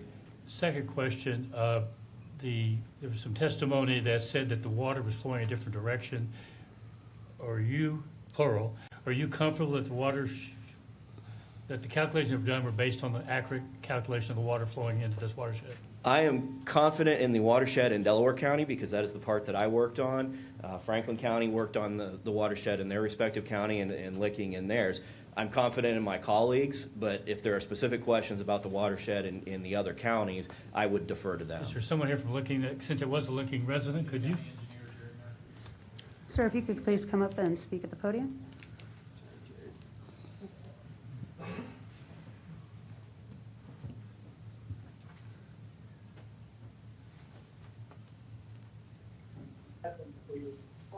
Licking County Engineer, Jared Nur. I don't know if you want an address. No, go ahead. We can find you. So The question was, there was some testimony given that water in their parcel, at least some part of it, did not flow into this watershed. the high spot of the road is between the one gentleman and the lady. And when you look at, there is an under drain under the ditch that does flow to the east. But when you take the high spot of the road, there, let's call it front 30 to 60 feet, does flow to the east. So if you look at their acreages, and I'm going to butcher the numbers to some degree, but the one gentleman, Schmidt, if I recall correctly, has 1.38 acres, and he's being assessed for 1.3 acres. So there is a little bit of acreage up near the road that's being left out. So to your point, it is taken into consideration. Correct, yes, from that aspect. And it builds a little bit more as you go to the east there. So yes. Could one of the engineers please clarify the maintenance assessment? There seems to be some confusion about that, what that would entail. Brett, you want to try it? Yes, again, Brett Bacon, Deputy Administrator, Delaware Soil and Water. The maintenance is required by ORC 6137 and was enacted in 1957. So any project done under ORC 6131 prior to 1957, there was no long-term maintenance component. Since 1957, any project done is required to go on maintenance per 6137, and there is a maintenance fund that is created by the joint board and would be administered, in this case by Franklin County as the lead county, to cover the long-term maintenance and upkeep of the project. Those assessments are typically done as a percentage of the construction assessment. In Delaware County, we average somewhere between 2 and 5% of the construction assessment. So an assessment or a property being assessed $1,000 for construction would have a $20 to $50 annual maintenance assessment. That maintenance account is by law capped at 20% unencumbered of the original construction cost. So it cannot grow infinitely with work not being done. Its purpose is there to make sure that the project is maintained and kept operating in perpetuity per the original engineering plans. Thank you. Madam Chair? I'm wondering if Engineer Nur would return to the stand. Thank you, Jared. One of the things I thought it would be helpful to bring before the panel as we think about this, a lot of reference has been made to Intel. Certainly that has had an impact in Licking County. In fact, in 2022, I've called it almost the Intel panic because a lot of promises were made, a lot of changes have been made. References have been made to, the New Albany company, which is a land development company. They acquired land in your neighborhood. They'll probably acquire more land. Why? Well, they're a land development company. So we can't speak to that. But I think that there's been some unfair representation regarding Intel. The Intel land, which was purchased by the New Albany company and sold to them, and annexed properly into the city of New Albany in Licking County, is what it is. And that has happened fairly recently. This has been an ongoing consideration well before COVID, back about 3 or 4 years. And I don't believe that, certainly Intel has affected the price of land and the acquisition probably in your neighborhood of more land by the New Albany Development Company. Let's face it, you all live at ground zero or in the bullseye right now of a lot of development right now. If you look at Franklin, Licking, and Delaware counties, I mean, you really are on the bullseye in terms of development. I don't think that's going to quit, regardless of the problem that we have here, and that is surface drainage in a flat area, in an area that was traditionally farm country, and all of a sudden then, in the last century, people have come to farm country and built homes out here. And all of a sudden now, the drainage, what worked and what didn't work has certainly changed. It changes almost every day. And I guess, Jared, that's what I wondered if you'd speak to that, because this is an area in transition, an area that was traditionally heavily agriculture, that now is a combination of agriculture and residential development, and probably in the not that distant future, probably will be subject to more commercial development. I think everybody here in the room can agree with that. And I'm not sure we can stop that. But there have been several references that this whole problem of this Cook Tri-County ditch and what it means in terms of surface drainage to people that live there and live in a pond, as you called it, that problem doesn't go away, and I don't think it was caused by Intel. Intel's developing a site south of there, and they have to be responsible for their own drainage and what they do. I don't think that the Intel development per se impacts this. I mean, am I wrong, Jared, or help me? No, not specifically. But to use or give an example, the homes that are along Fancher Road currently were not designed. They changed from woods at some point historically to farmed land to impervious surfaces of being homes. Mm-hmm. Was there detention taken into account at that point in time? Historically, from a single-family home, no. Now, add in subdivision regulations currently.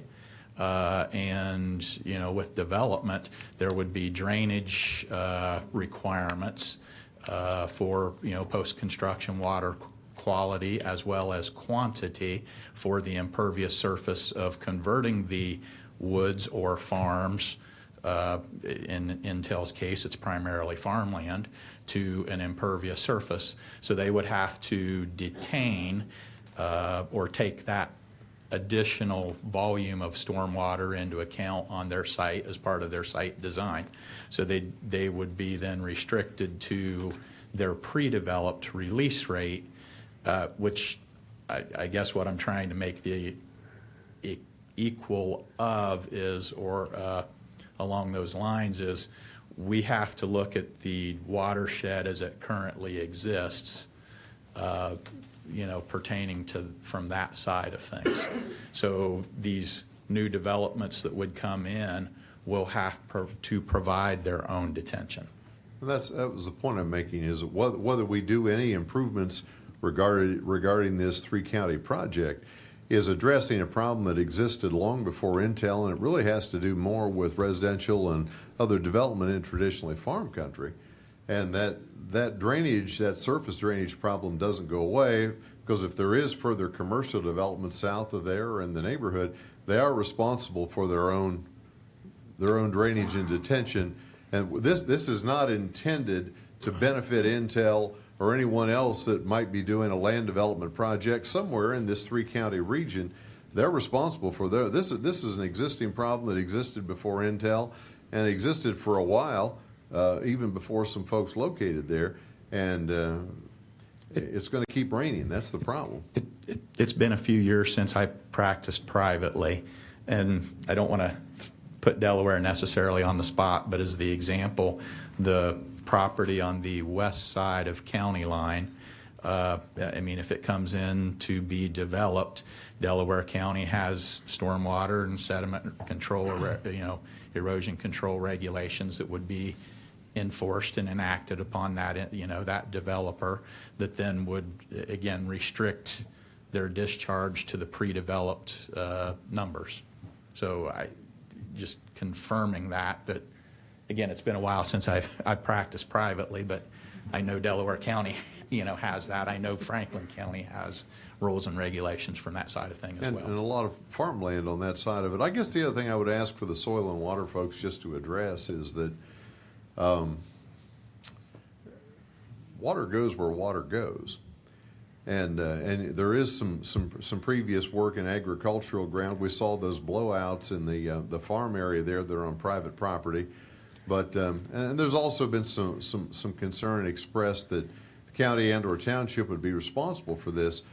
The one thing that does concern me is, and we've heard this in ditch hearings before, and we're hearing it today, is that we're talking about private property, the value of private property and how to drain it.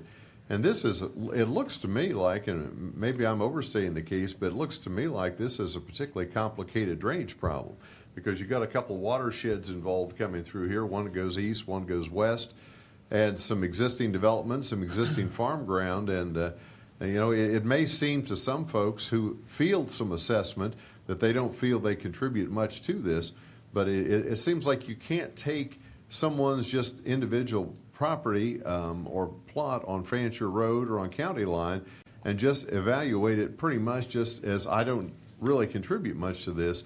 I don't see how you can do it without looking at the several hundred, if not 1,000 acres here in this whole watershed, because you have to take into account the whole region. That's what I'm trying to understand. I don't recall the exact number off the top of my head, but tributary to Part 1 in Licking County is approximately, let's say, 80 residents.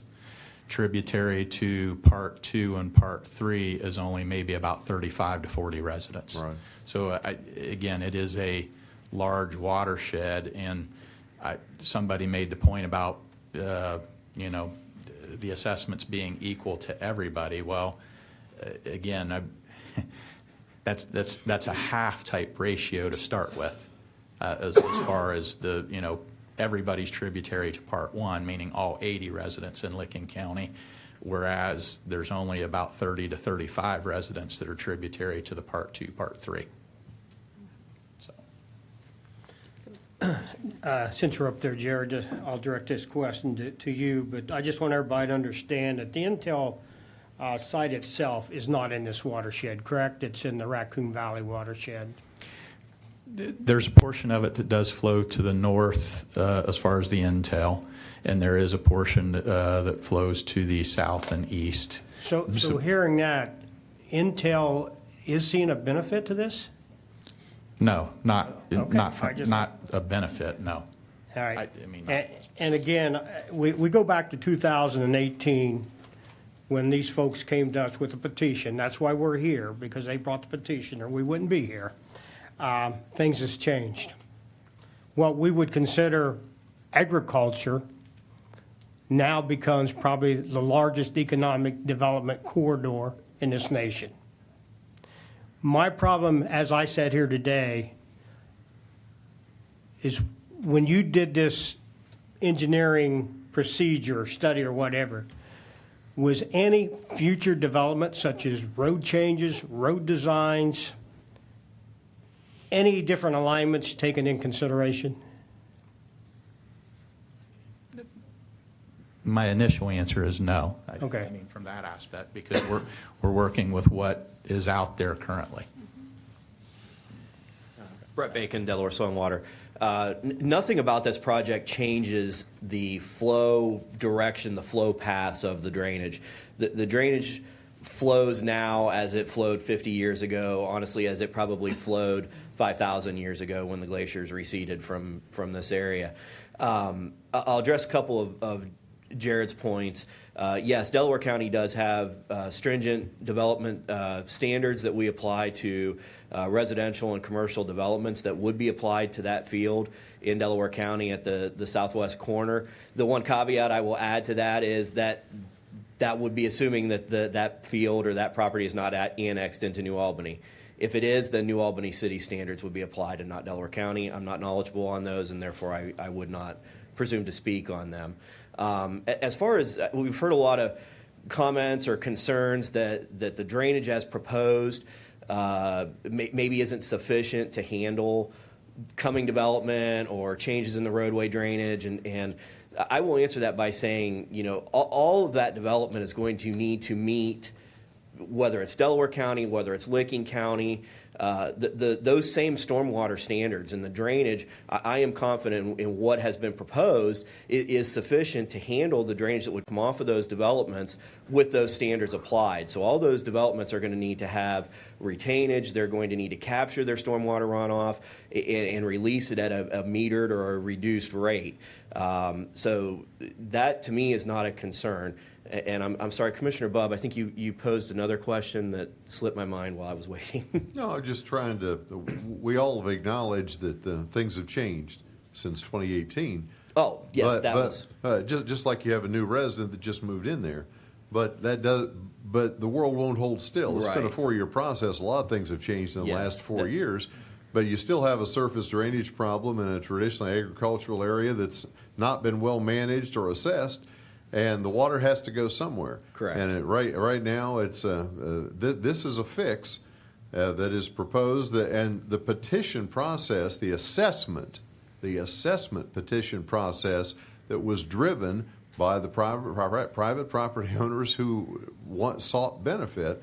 That is what has dictated this research and has brought this process forward. It's not something anyone at this table asked for. But it's something that was brought by the people who live there as an assessment project, and it clearly states, and from my reading, that if it's private property and you benefit, that a fair. How do you get to a fair assessment? Well, you went through a lot of the technical calculations, and those can be argued in ad infinitum. But it is what it is. That we can't fix private property problems, but they can be assessed and they can be engineered. And this was what was sought with the process, was a solution. You've brought forth a solution.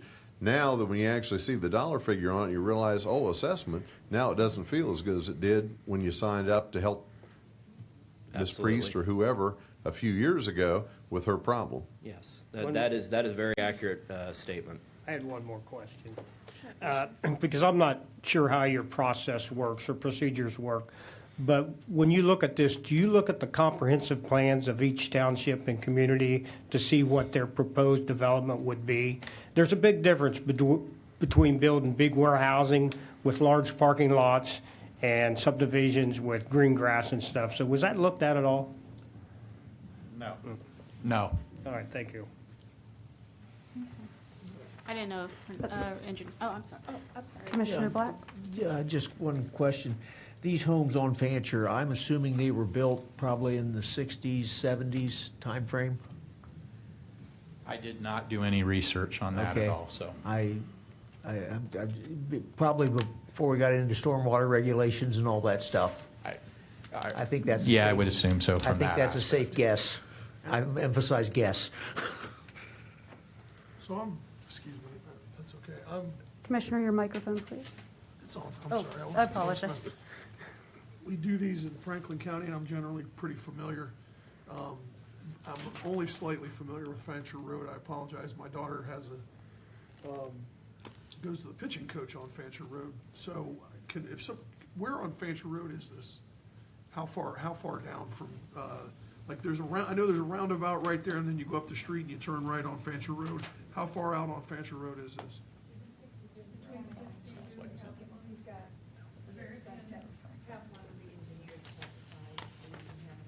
Yeah. This would be right at the Delaware Licking County line. Gotcha. Thanks.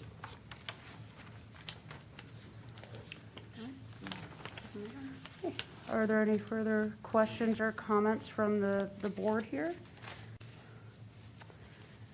Okay. Oh, Go ahead, jump in. Commissioner Lewis. It seems like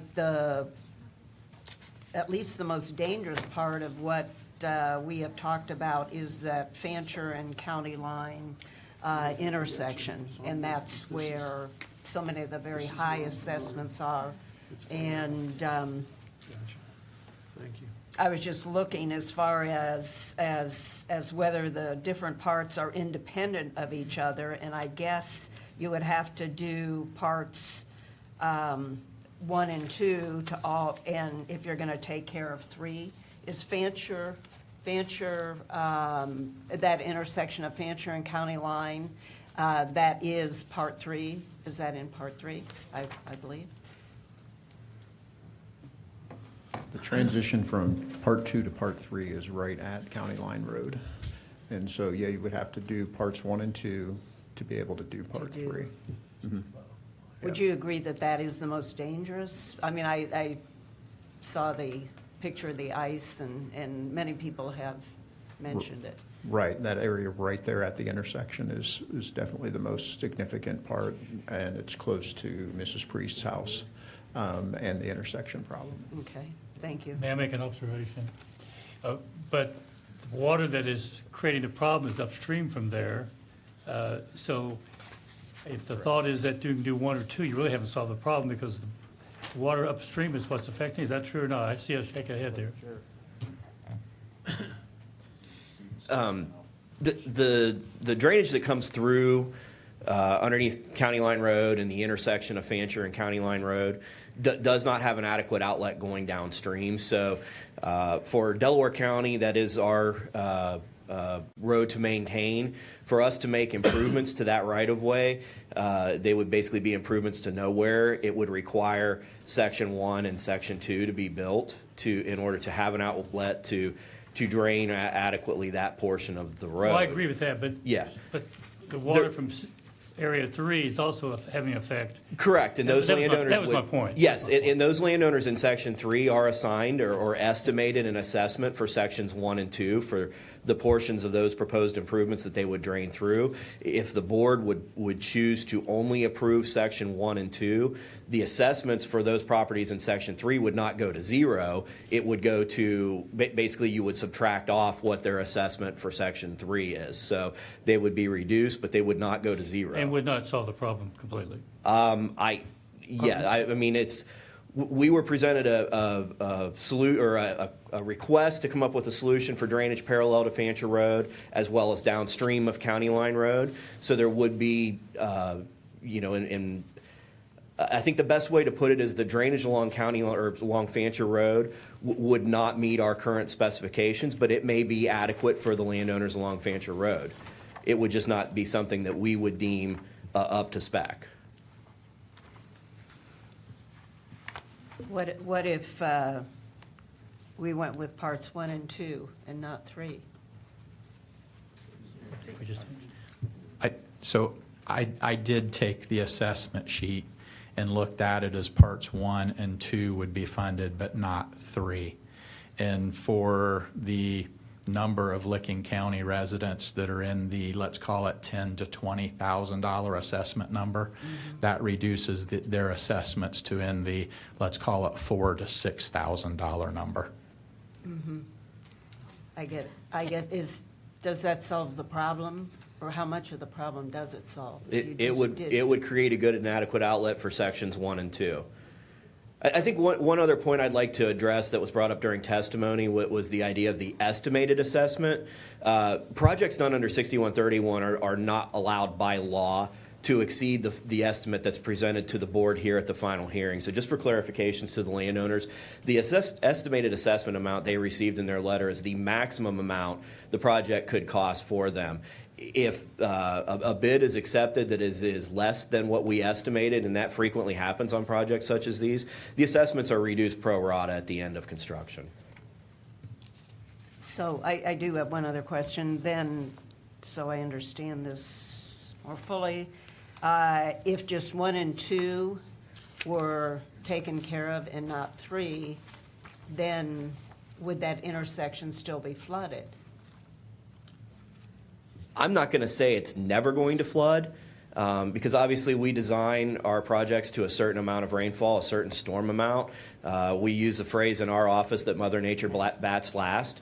So there can always be a storm that comes along that exceeds design, that is well above any engineering level that we would implement, but it would greatly improve the outlet for that area. Okay. But one of the, Thank you. sorry. May I? Yes. Most of the petitions have been in Licking County, or most of the testimonies in Licking County, and the petitioner, Ms. Priest, and there was another, and I don't recall the name, I'm not sure their problem would be solved. That's a question, and can you respond to that?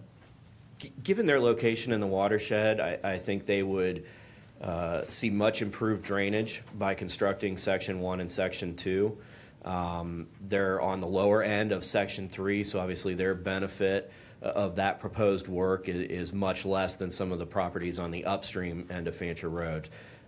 So I do think that given where they're at, to do Section 1 and Section 2 would greatly improve their drainage. Is it going to completely take care of their issues? I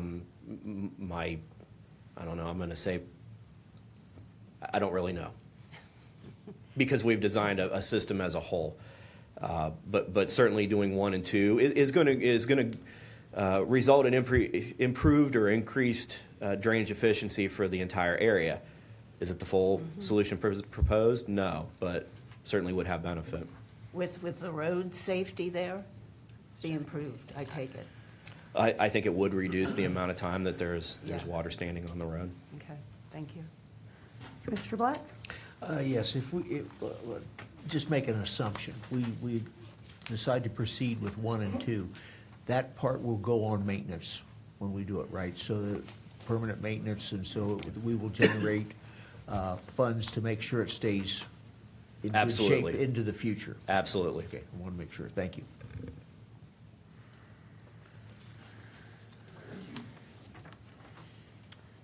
Commissioners, do you have any more clarifying questions this time?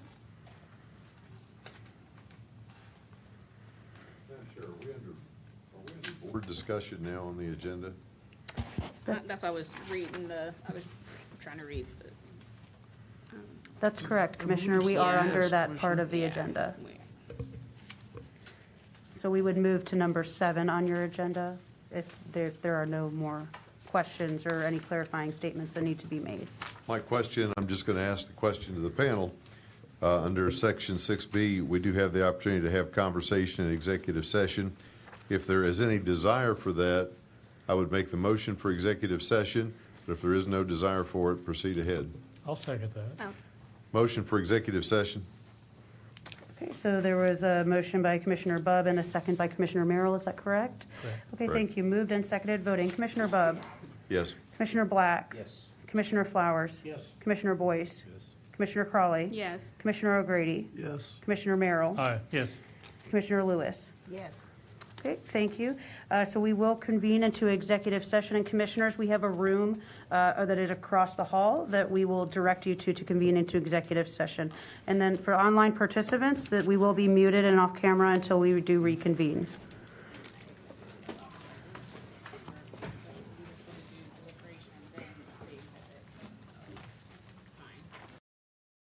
Out of executive session. Second. Moved and seconded, voting. Commissioner Bubb? Yes. Commissioner Black? Yes. Commissioner Flowers? Yes. Commissioner Boyce? Yes. Commissioner Crawley? Yes. Commissioner O'Grady? Yes. Commissioner Merrill? Yes. Commissioner Lewis? Yes. Thank you. We are now out of executive session.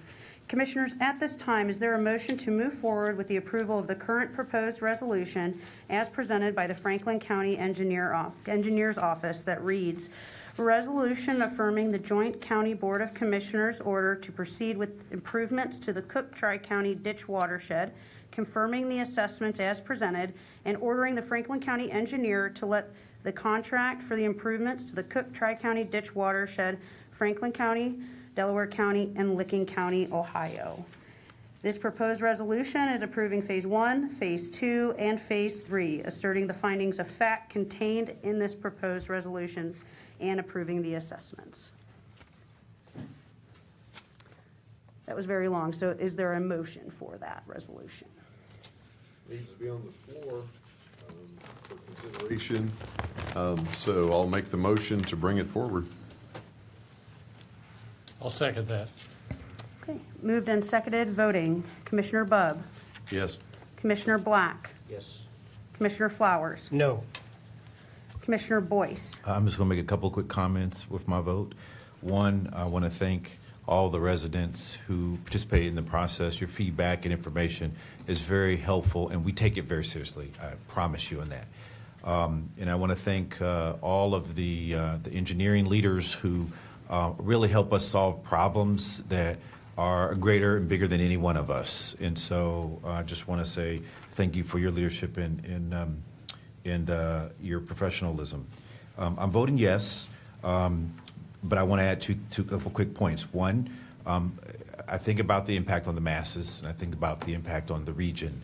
And in this case, what was presented today, that's information that, to me, has a greater impact than any one parcel.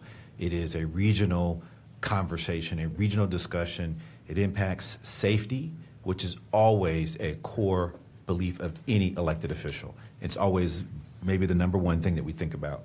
Secondly, property value, and thirdly, well-being. You know, these are things that I took into consideration for my yes vote. I will add this one piece, and this is why I'm speaking today.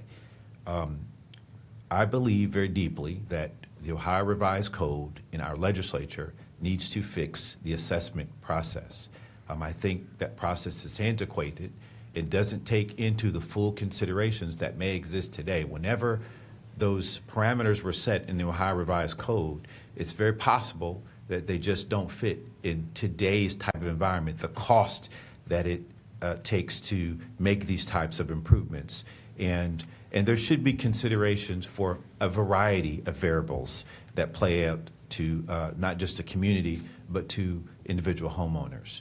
And as such, I would ask, this group, this distinguished dais, to join me in writing a letter to the legislature asking them to look at the assessment process, to consider other options. Just give us a better toolkit so that we can help the residents accomplish both safety provisions in their community, value preservation and increases, as well as be thoughtful about a regional impact here. And so we need our legislature to take into consideration what might be an antiquated assessment process.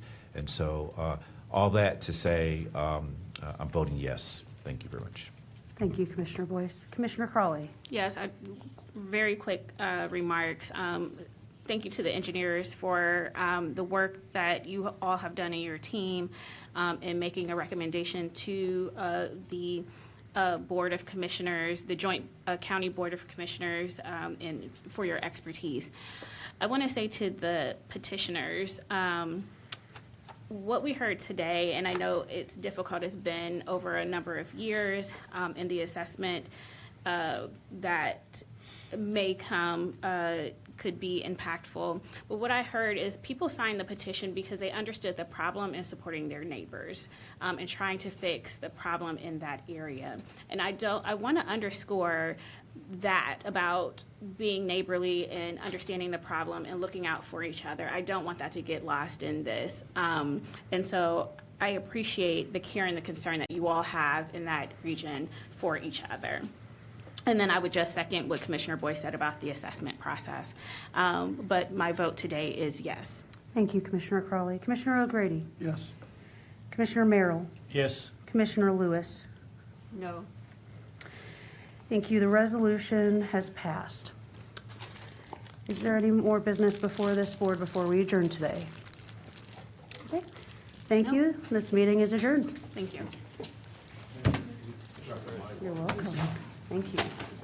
Well said.